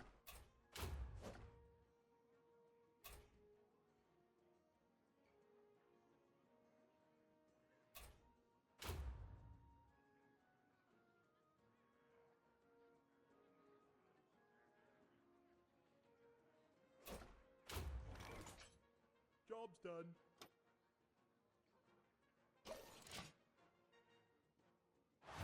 Alright, so we used Tavish to combo. Oh, it was enough to kill Diablo. Shoot. Jesus, that Long Jin. Do you take me for an ordinary maid? Long Jin is doing so much work for him.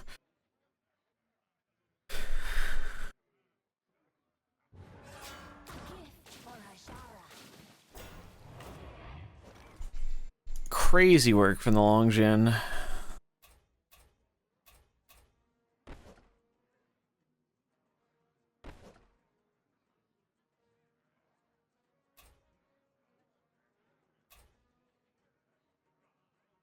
think we have to respect the Alex's damage.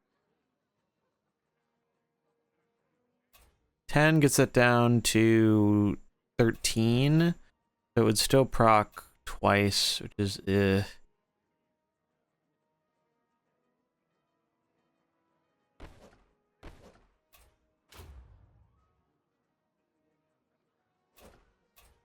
I think we still have to go for it, though. I think we're gonna die, though, to that Athissa. Oh, the swap.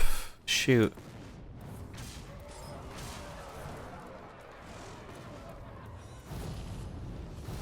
That swap, yeah. Oh my god, damn. It got us.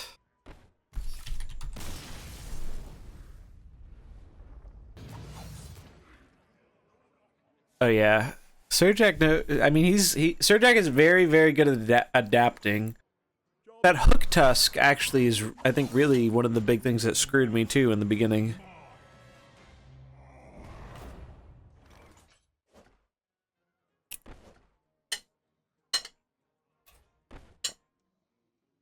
Interesting. So Zampage going with what we saw him do earlier. Ricochet trying something a little different. Job's done.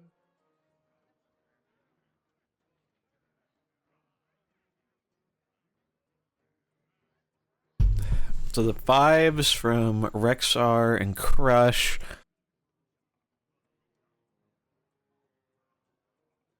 I think I like Ricochet's open a little better here because it just gets out of control pretty quickly.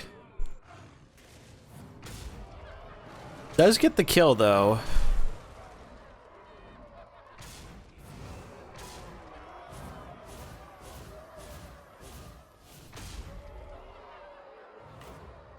Interesting. Job's done.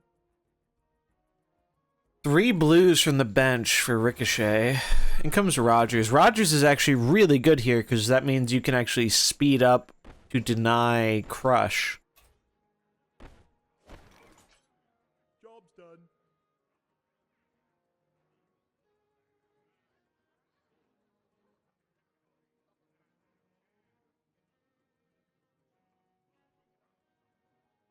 So, yeah, I'm definitely liking the position here for Ricochet. Yeah, speeds up like we thought. Definitely going to go for the kill on that Crush. Surprised to see the Leok, honestly. Does allow Zampage to get the triple swap in, though. We'll see if it will be enough for him.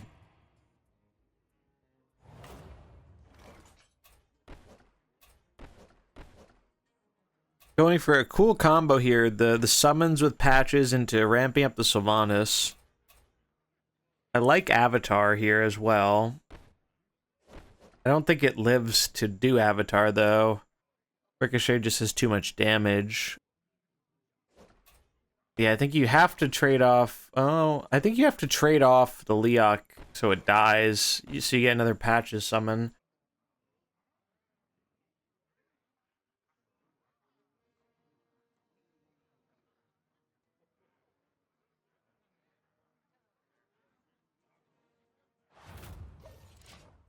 Opts to not, though. Oh, wow, he actually gets through. That's a disaster for Zampage. Sylvanas just dead. Does get a lot of damage off that Death Rattle, though. And now the Leok actually has some sick combo potential. So maybe not trading the Leok was correct after all. Only one main mercenary left, but he does have 2 summons, and it is blue on blue. It's Brucon, and it's Jaina. Oh, that Jaina's gonna be a problem. I can tell already. His Patches is at full health, though, and he is gonna keep ramping. Yeah, I still think Misha might have been better. I don't think Misha would have lived to that turn, though. Misha would have gotten eaten by something else. But it would have helped block damage.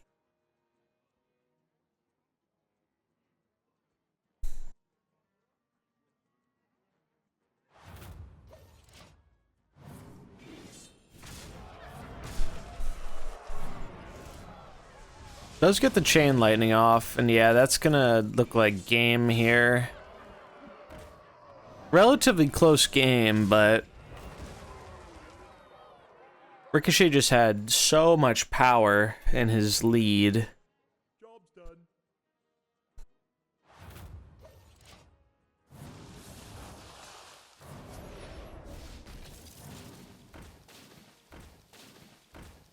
Patch is getting some fat value here, though, because of the board space. Maybe it's not over yet. No, but Patches is going to be too slow next turn. Doesn't pop the block. Really still closer than I thought it was going to be.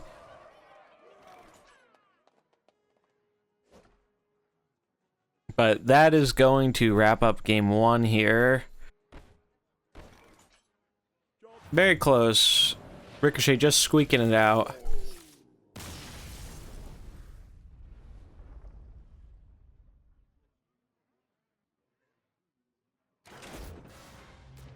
Yeah, his comp didn't really have great Trior synergy, I think was the issue. Alright. Oh, they're just both running it back. Interesting.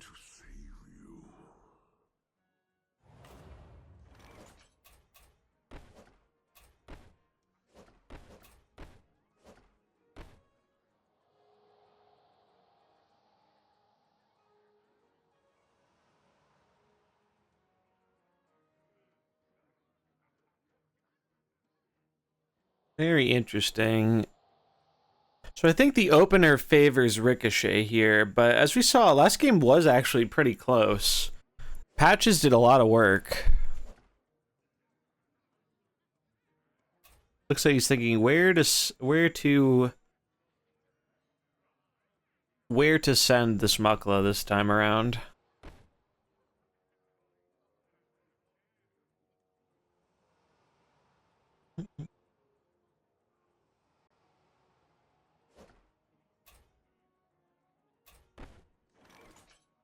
Job's done.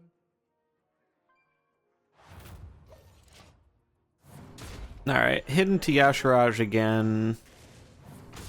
We see the same kind of thing go on here. Oh, Yasharaj does get the kill this time, though. So no Nefarian sticking around. And interestingly enough, Mukla goes into Rexar.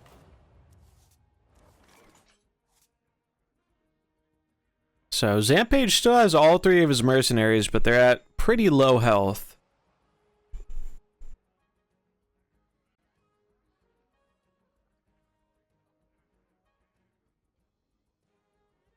The elements unbound flow through me.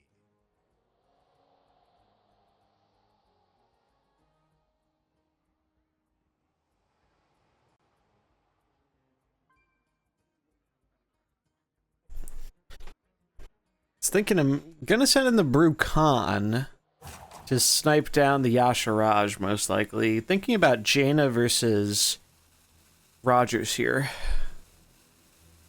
Kind of like Rogers, yeah.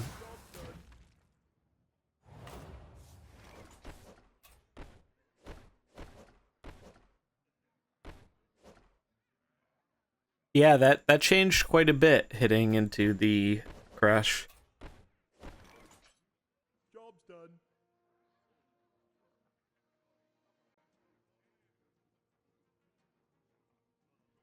But I think, well, the double greens on the bench too could be a problem for Ricochet if Zampage is able to deal with this big monkey.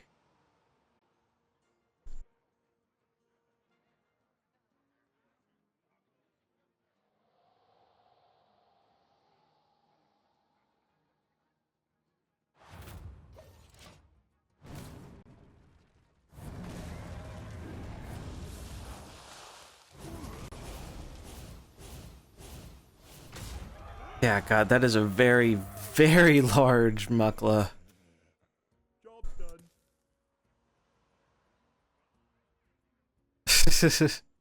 I have no time for games. So he is Illidan now. But, God, you've got to be really scared of this big Mukla. He fits his picture of being bigger than those planes.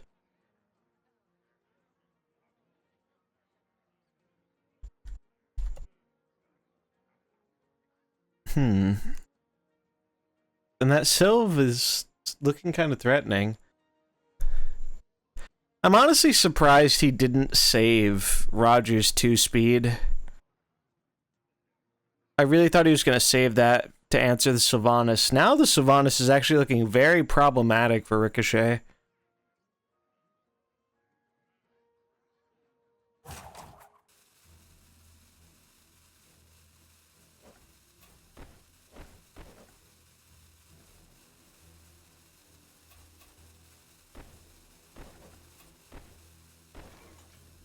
Job's done.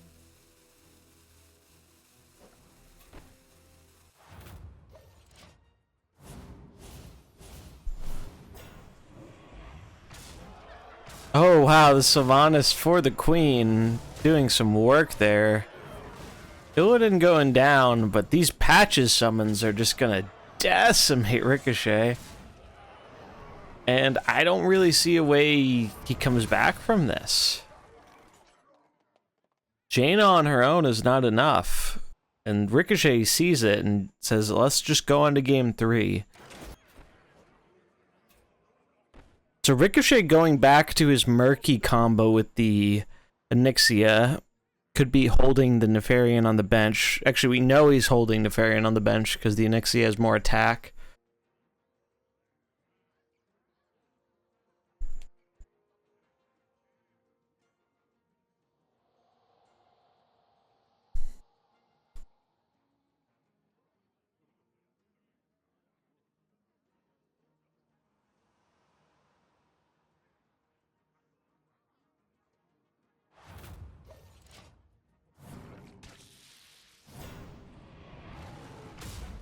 Yeah, wow. Insolent Mortal's really pretty huge there. Yashiraj dying without doing anything. The little Murlocs that could take down an old god. You saw it here first. Looks like Zampage switched things up again too a little bit. Gonna have Yogg. I kind of like Yogg for potentially helping to deal with the Mukla. One downside though is you're actually speeding up the Mukla. So that's pretty risky. That is pretty risky.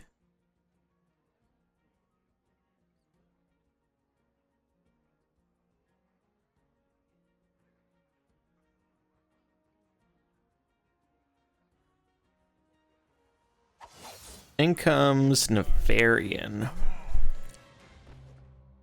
Yeah, I think Ricochet's in a pretty good spot right now. Big Mukla is very healthy.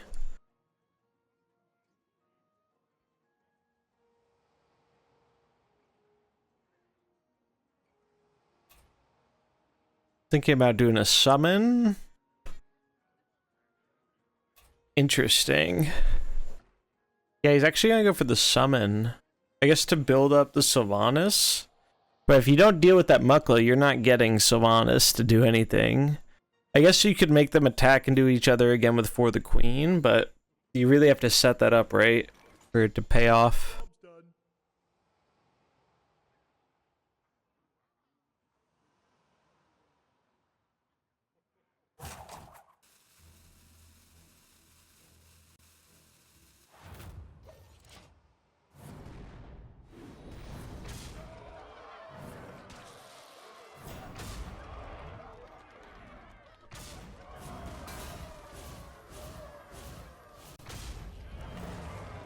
Alright, so Mukla chilling at 35. Gonna send in Patches and Sylvanas. This actually could be okay. If you... So the line here, you have to Explosive Shot the Murky, I think. Or I guess you could also do this, but if you Explosive Shot the Murky, it's more damage spread out, and then you For the Queen. Because the Nefarian lives at 1 right now. I'm not... I don't know if maybe Zampage doesn't see it, but Explosive Shot seems a lot better here.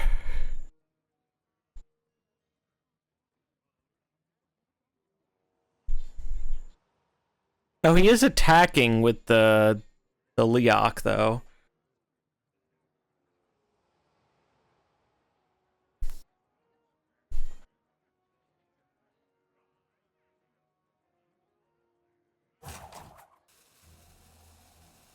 Very interesting.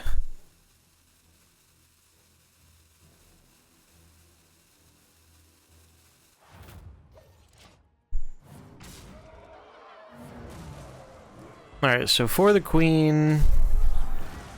Alright, so this play worked out fine for him anyway. Now he gets a bunch of little Patches guys.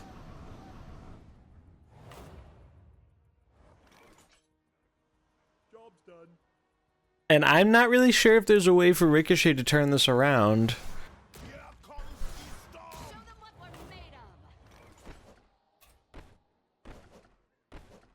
Khan and Rogers coming in.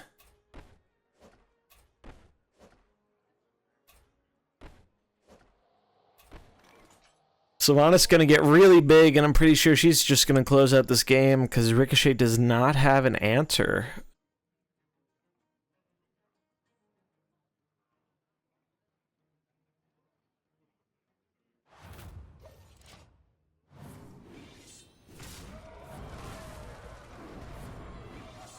Oh, Leok there doing some work with the summons. I think we definitely underestimated Leok.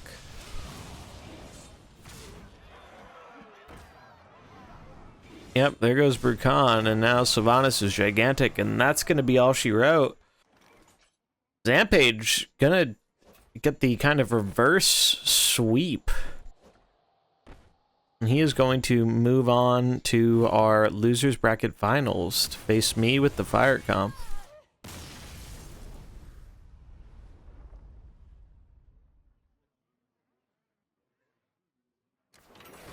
Good games.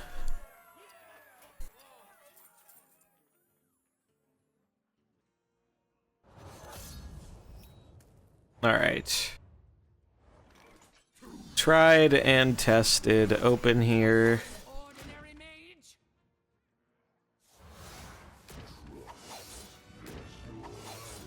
All right, so Zampage is trying something different than when we first faced off in the start of the event.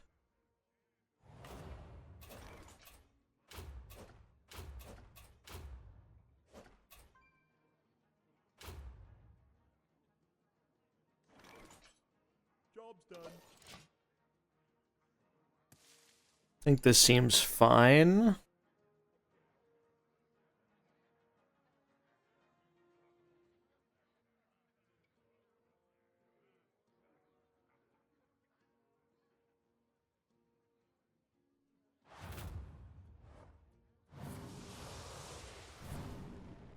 Blast Belinda. We actually get the freeze on Crush.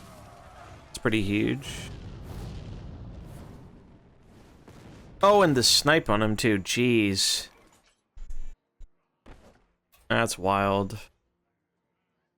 Now we can just kill it before it can do anything, and then Rag will just clean up.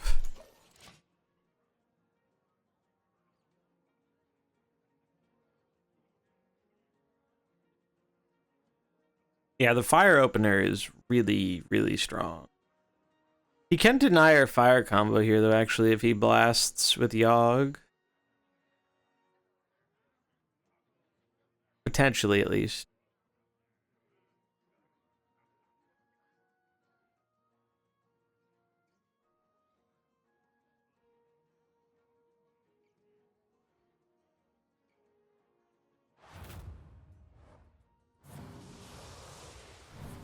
Actually opts to do it on the get-in. Interesting. Get-in does live, though. Just barely. Does enable our Rag to clean up here.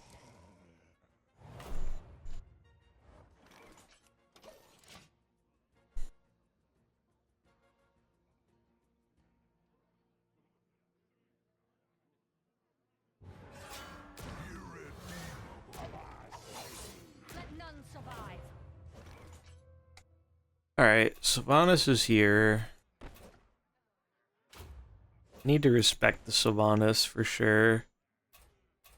We just want to AoE.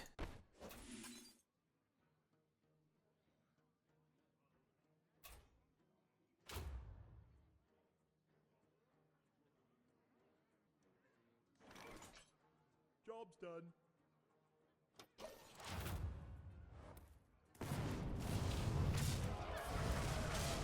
Ooh, unlucky flip for him there. Could have got the kill on Belinda. A lot of patches summons coming in.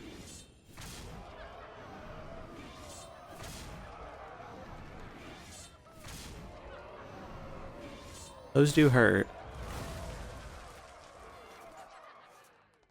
But now we just clean up with Diablo.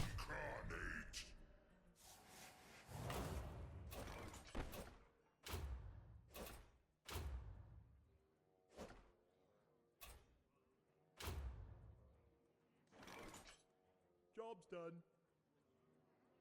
Actually, I should do it like this.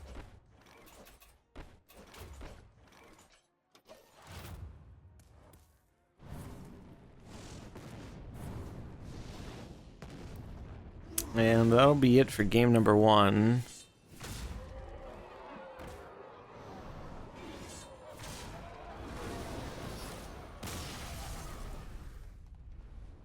Let's see how fire does. You take me for an ordinary mage?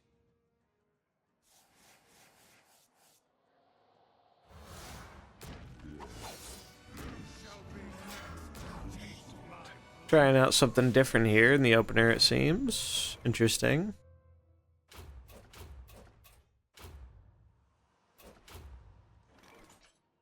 Job's done.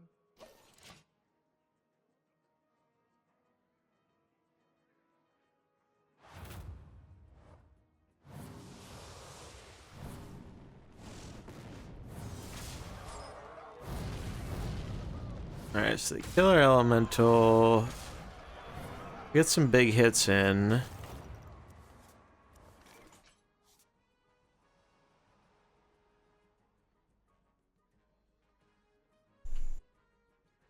Let's see. I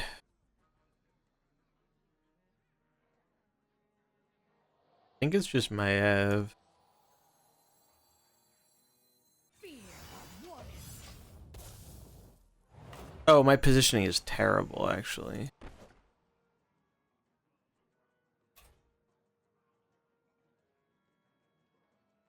Honestly, just because of the positioning, I think I'm gonna do this.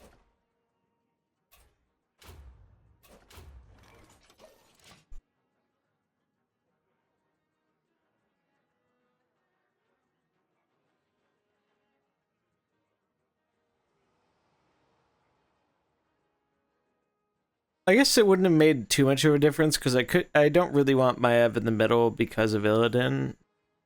I don't want to put Geddon on the side.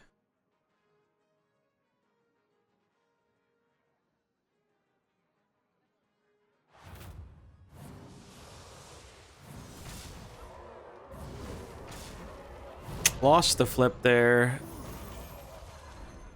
Illidan goes to jail. I've always wanted to do that.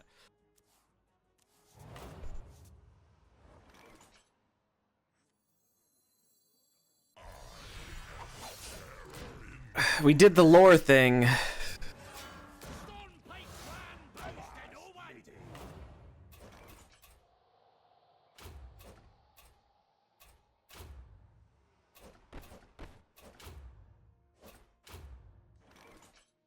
Job's done.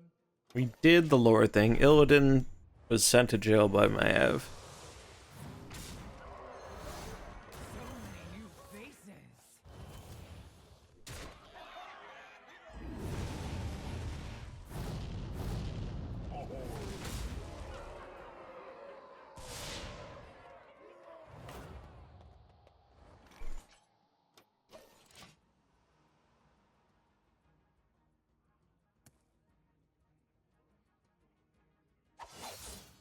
Shall be next. Let none Taste survive. my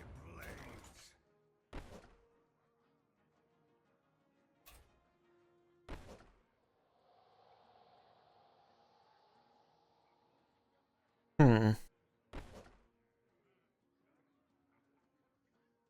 Sad Illidan can't do anything, yeah. It's kind of funny.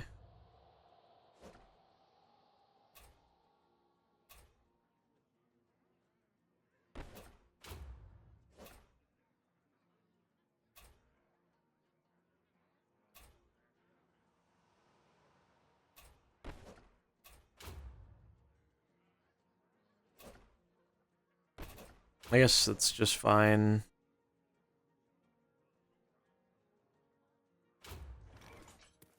Job's done.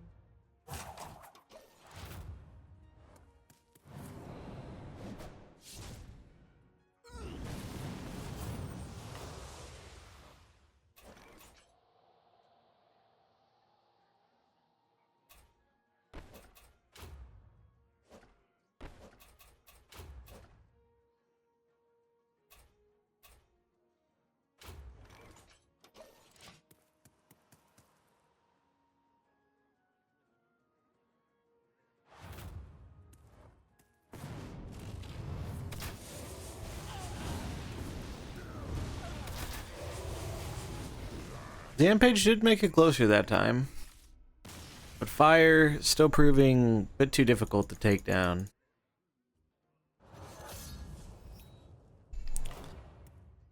All right.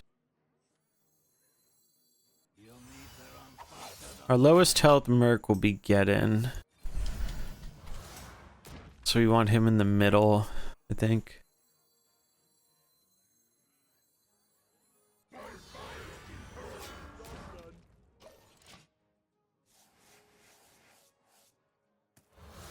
Grant them your quarter. I know the unknowable. See the unseen. By fire be purged. Okay.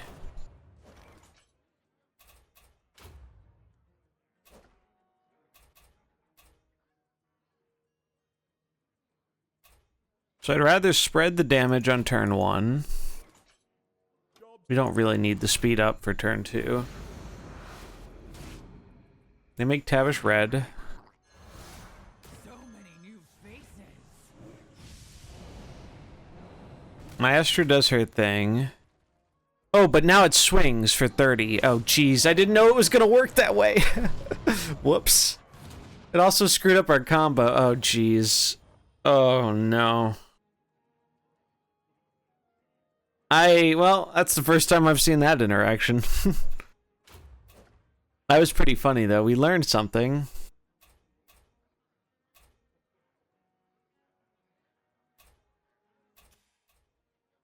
Probably should just AoE again. Maybe changing the equipment was bad.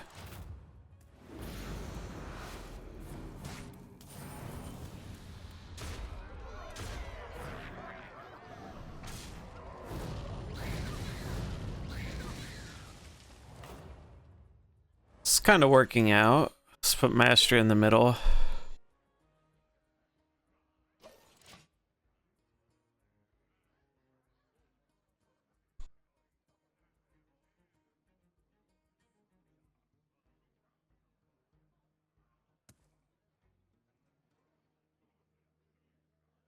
Well, now we know he can't do that with my ass. I mean, if it works, maybe it works out. Maybe it wasn't Omega stupid. We'll see.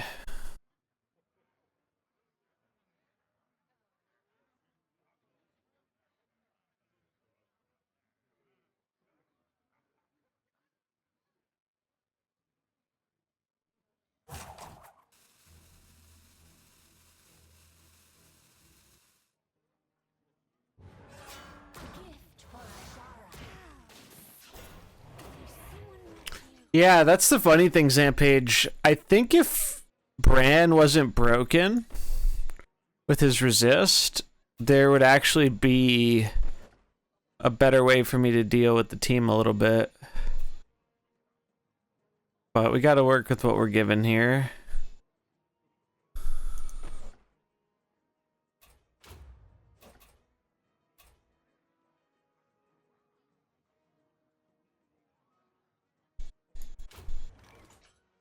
Job's done.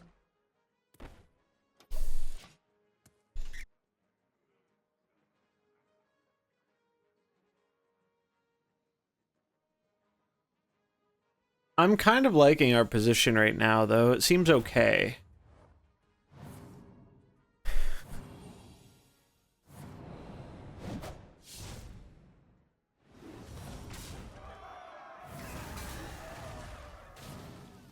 Oh, getting lived. That's good.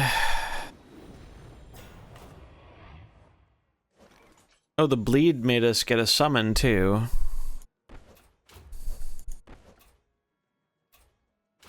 This is actually going all right.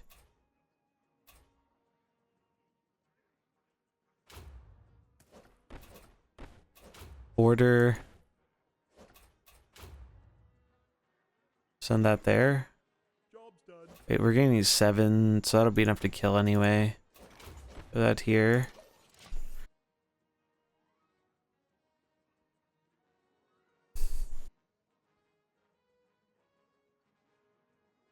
This seems okay.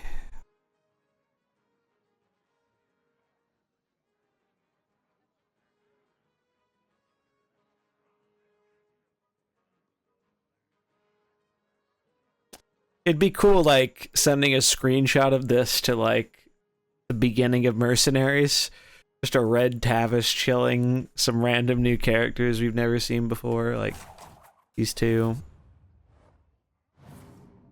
He's gonna swap, maybe? No, he didn't swap. That's okay. Oh, that screwed me up, though. Did screw me up. Hit the bear, please. Oh, God, it didn't hit the bear. Large oof. It's not over, though. We still have 3 mercs. I'm actually liking our spot here.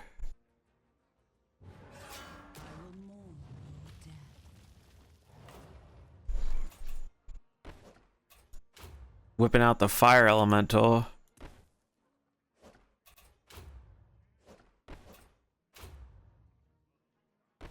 Gain the fire damage.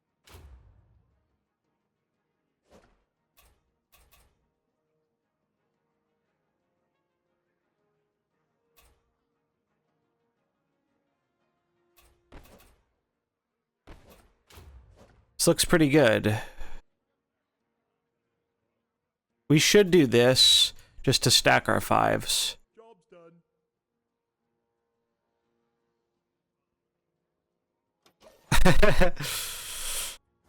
Yeah, so there's one of the mercs Surijak has lets you change the color of enemy mercenaries or friendly.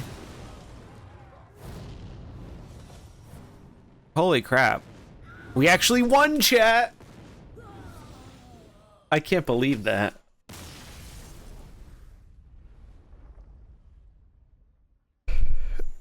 Yeah, so I need a bracket reset. So I need to beat Surijak again, and then 2 more times after.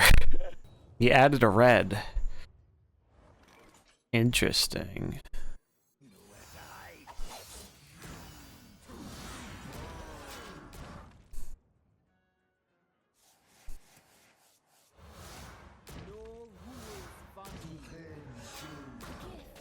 Athissa open, okay.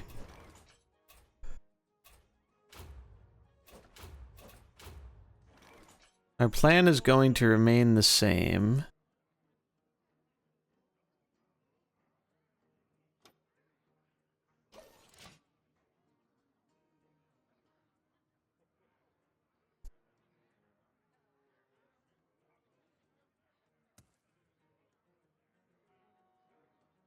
This is like the old school fire opener before we had a good combo enabler in Belinda. I remember playing this on ladder.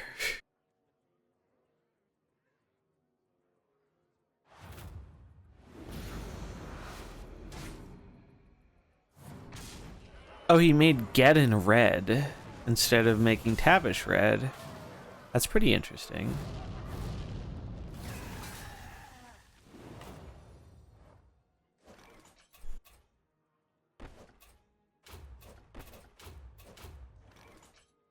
Job's done.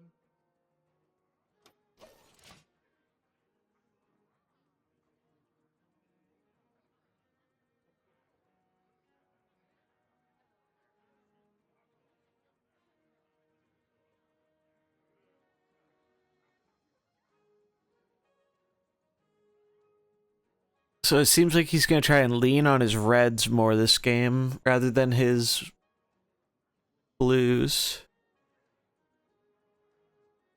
Because I was leaning on the greens harder to try and counter the blues. Smart.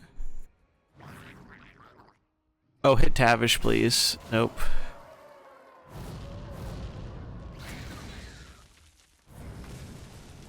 Oh, good hit. Rag the sniper.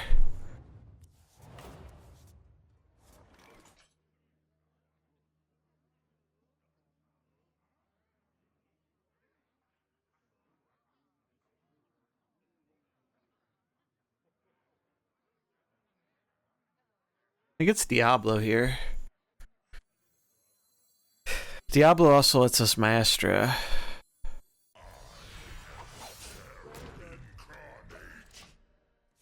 And things look like they're gonna die too.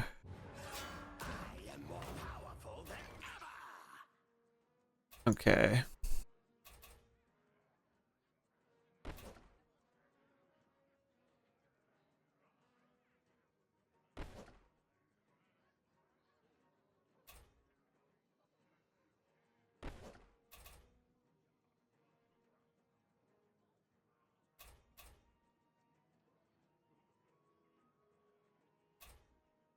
we damage or do we stack the traps? What does this even do? 20 to lowest health enemy, so that would be Tavish. You could deal this to Diablo to make it the lowest health though. That's at 6 speed.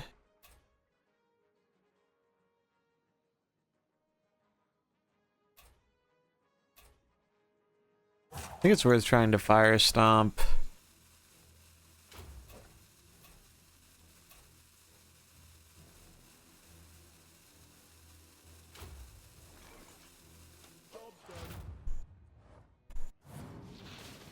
Yep, so... Oh, that was a very big flip to win.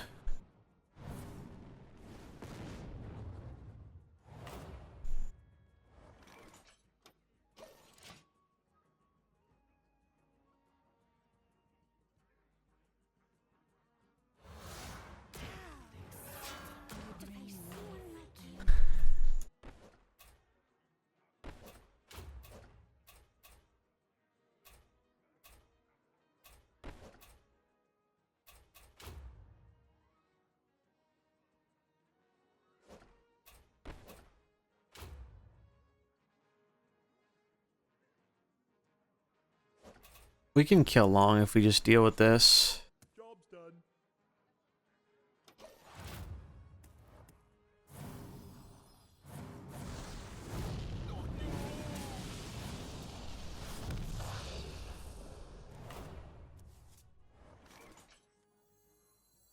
Yeah, this looks really good for us now, actually. Do you take me for an ordinary mage? Positioning, he's gonna swap these two, so I want to leave Diablo where it is, I think.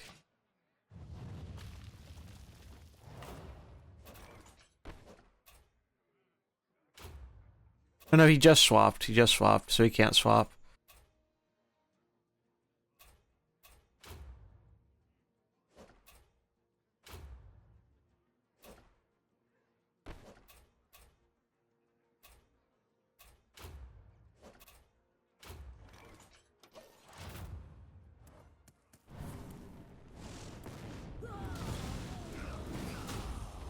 All right, we got there, chat. Bracket reset.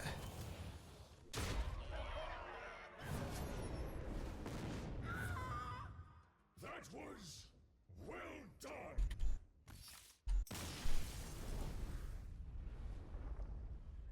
Let's go. All right, he's back to blues. We're gonna do what we have been doing.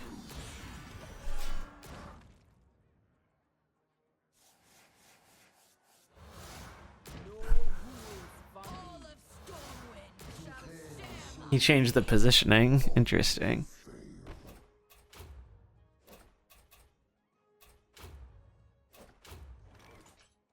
Job's done.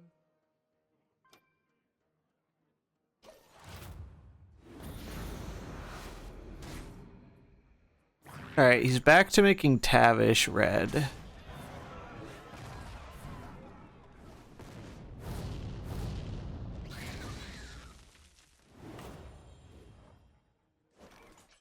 Bleed on Tavish is actually nice for us because it auto activates our traps end of turn. It's quite good. Job's done.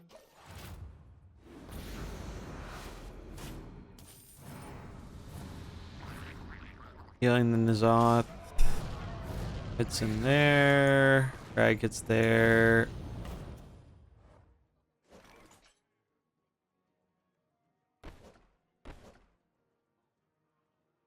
Their stuff did live. We'll do a bear.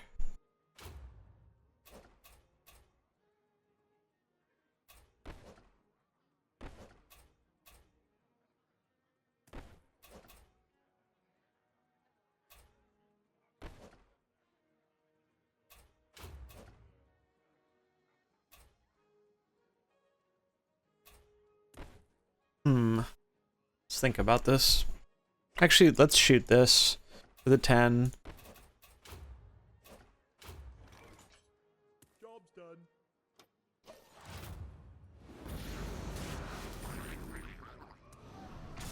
Oh, he just made Tamsin green. I did not expect that. We cleared, though. Our mercs are still alive. They're pretty low, though.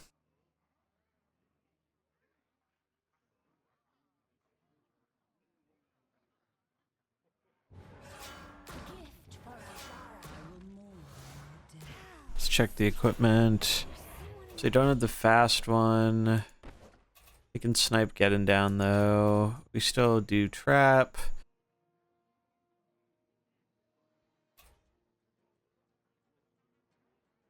What am I most scared of here? Probably the Issa or Alex. Their summons are actually pretty annoying here.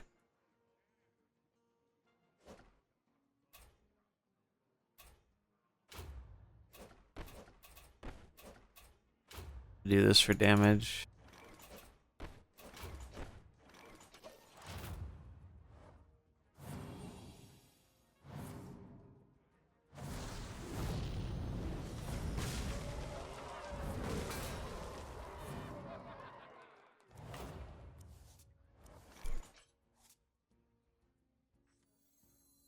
So many new faces. Do you take me for an ordinary mage?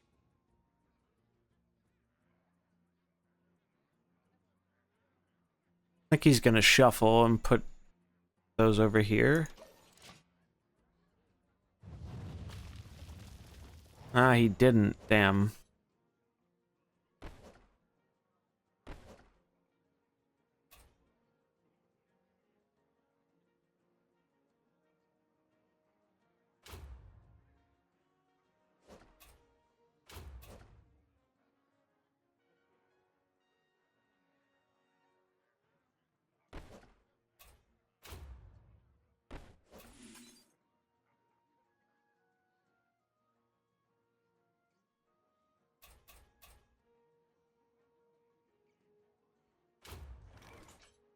Job's done.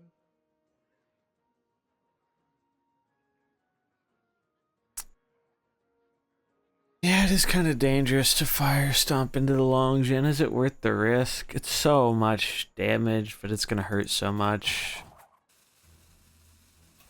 Maybe I should have killed the long gen first. Or maybe we need to do long gen last.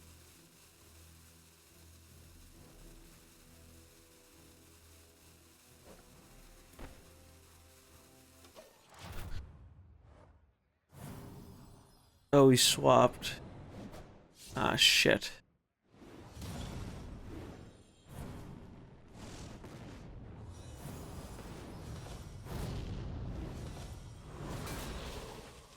Jesus, that AoE.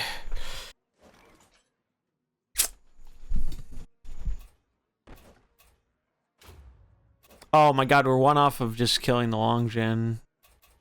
We can do it with this, though. So we do this, though. I think we're dead, though. Fuck.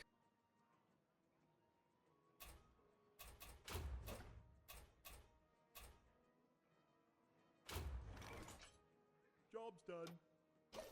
Damn. Oh, we don't even get our combo. Oof.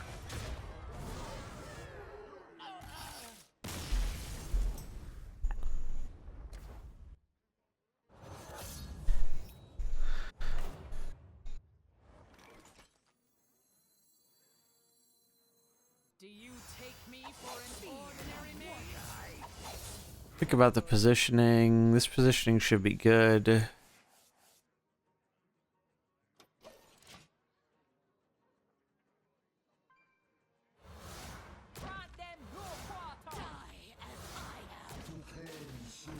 I know the unknowable. See the unseen. We go for the freeze here.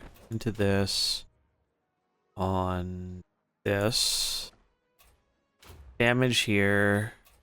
Blast here. Job's done. I mean, maybe... No, we can't let these two just chill.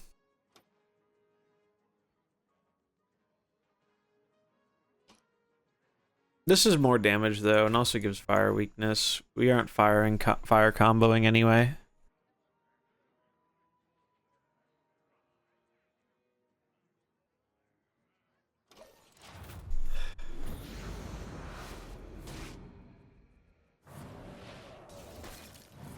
Lost the flip with the elemental. This is actually fine, though, because now we get a good Maestro swap.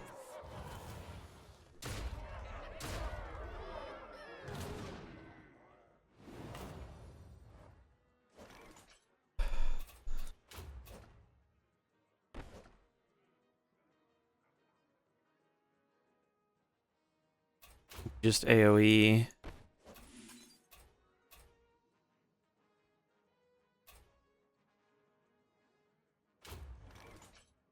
Job's done. Did I have a right to do sudden betrayal? Probably not. Is 15, so that would be 24. 24 is actually pretty good. We could just like kill this. I think I'd rather kill it.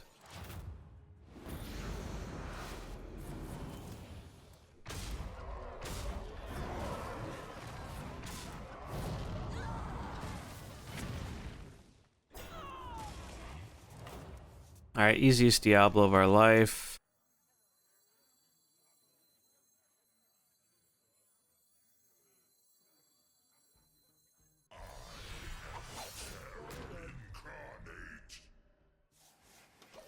We'll leave Maestro in the middle.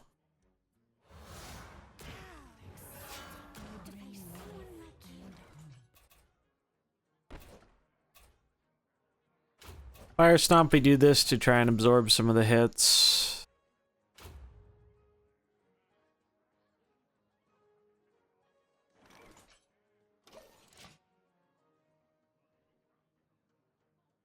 I guess I should have moved Maestro.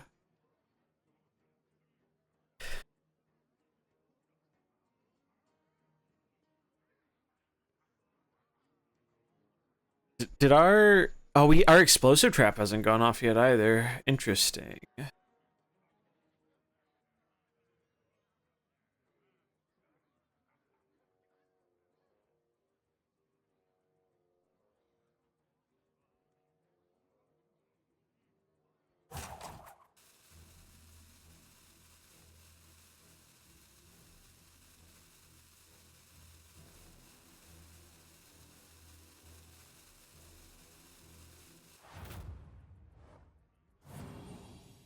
Yep, makes sense. We bear trap, they do that, take damage, trigger our bear. They won that flip.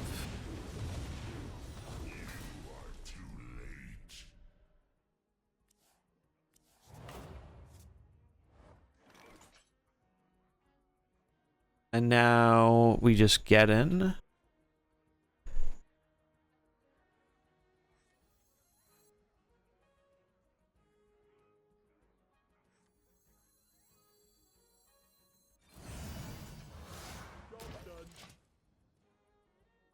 I think we win because of the explosive trap.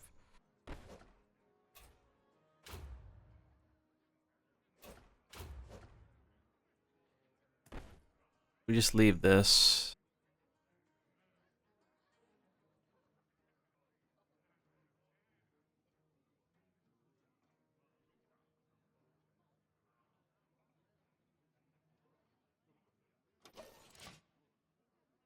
I think we're fine.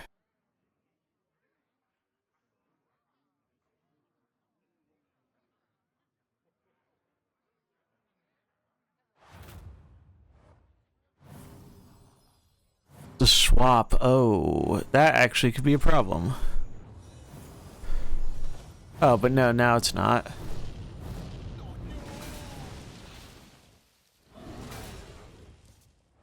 And I think we're good.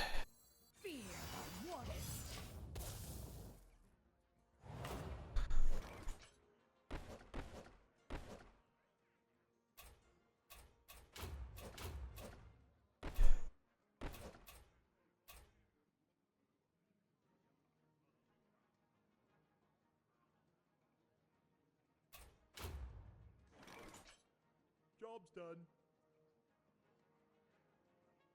Or wait, 15.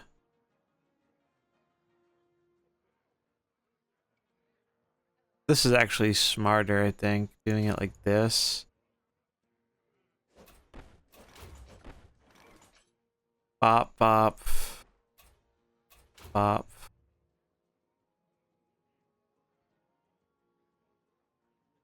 In case they heal. No, they can't heal fast enough.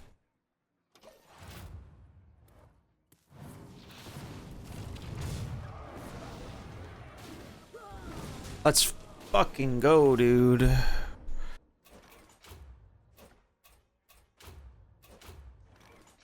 Whew.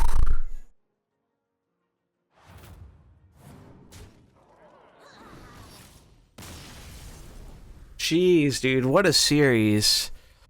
We got one more game. Got one more game, chat.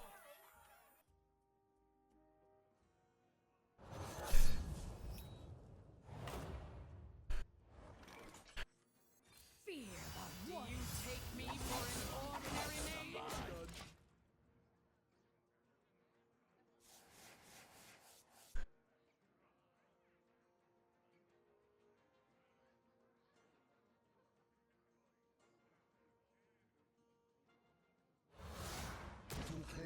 In comes Nazoth. The wind shall share my pain. I know the unknowable. See the unseen.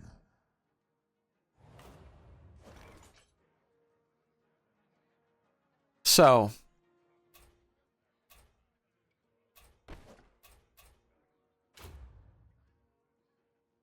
swing there. Or no, we want the elemental to go first.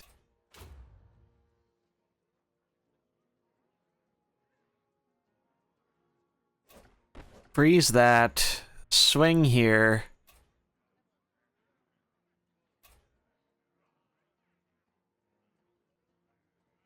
Actually, we want this to go first.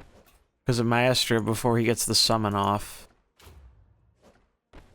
We've been able to win the games just fine without this elemental freeze, so we don't really need to rely on it. Job's done.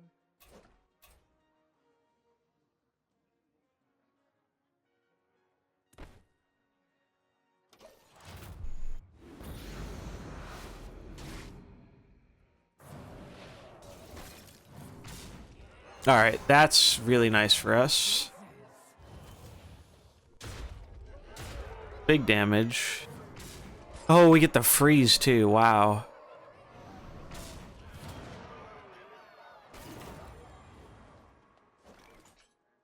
Our elemental will die at the start of turn, but that's okay, because we can combo this.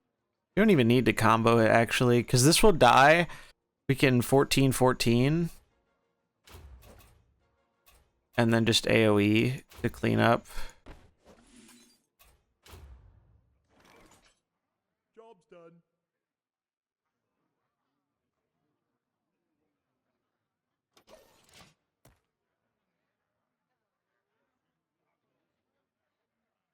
Come on, fire team, you can do it.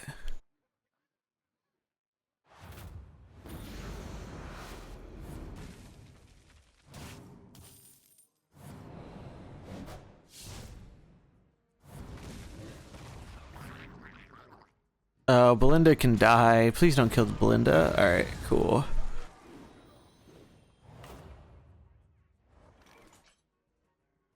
I'm gonna move Maestro because he's definitely gonna play around her.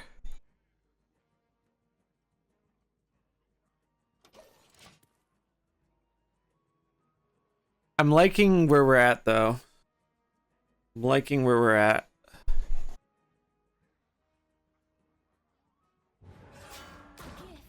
Yeah, he has to send in both the reds. Good positioning from Surijak.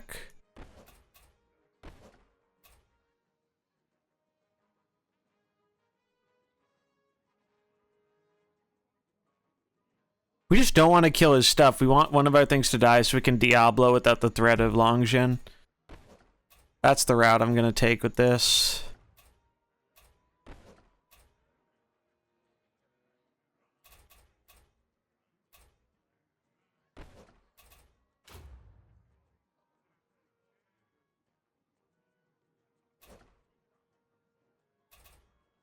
We can just dirty tricks because it won't kill it. Job's done.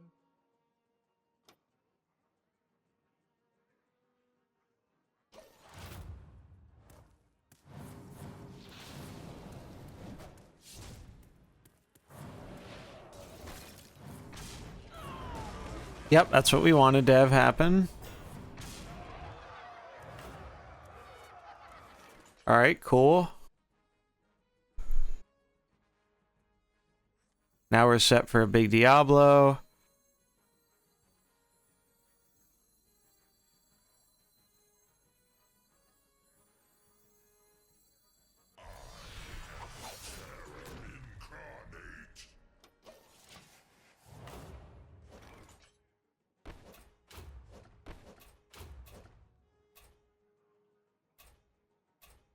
This will die anyway. And then we can just send this in here for damage. Actually, we should send it in here for damage. We really want this to die. Has fire weakness though. It should probably die anyway. I should count. So that'd be +7. So that's 24. So 48. That's more than enough. So we should send this into Alex then. All right. I'm really liking our position right now, chat. I'm feeling really good about this. Boom. Huge damage. Boom.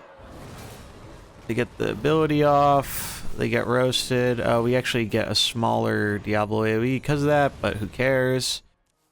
I think we're good.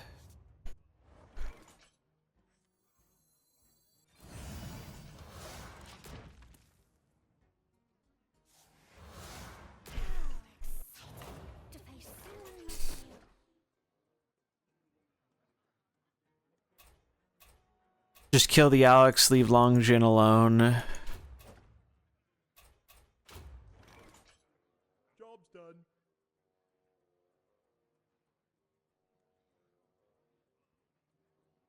$24 and then 42.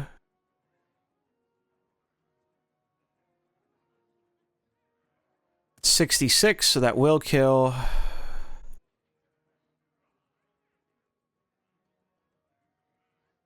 I should just blast Longjin, I guess.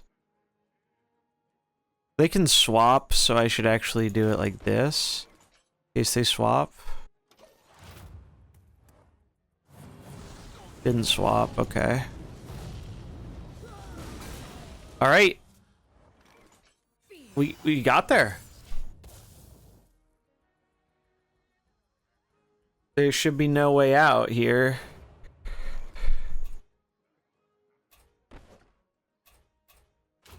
We just punch.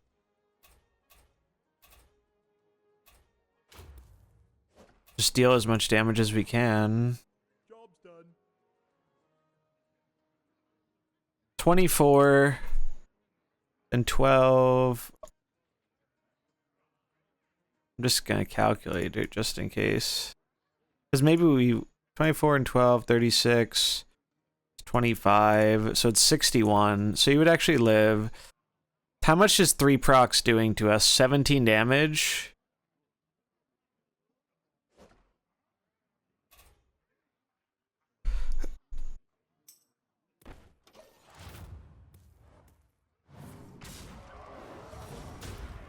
Oh, it's enough. I can't count. Or no, I counted right.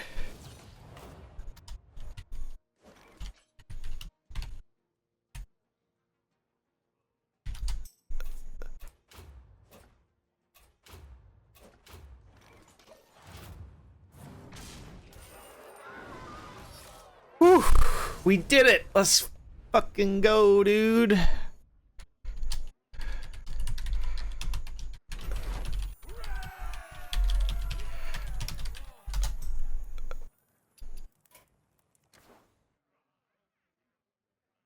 Whew. Oh. Fuck.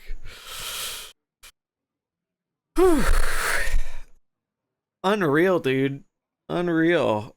I really did not think we had a fucking chance. Like, I was pretty demoralized when I lost to Surijak in the winners bracket.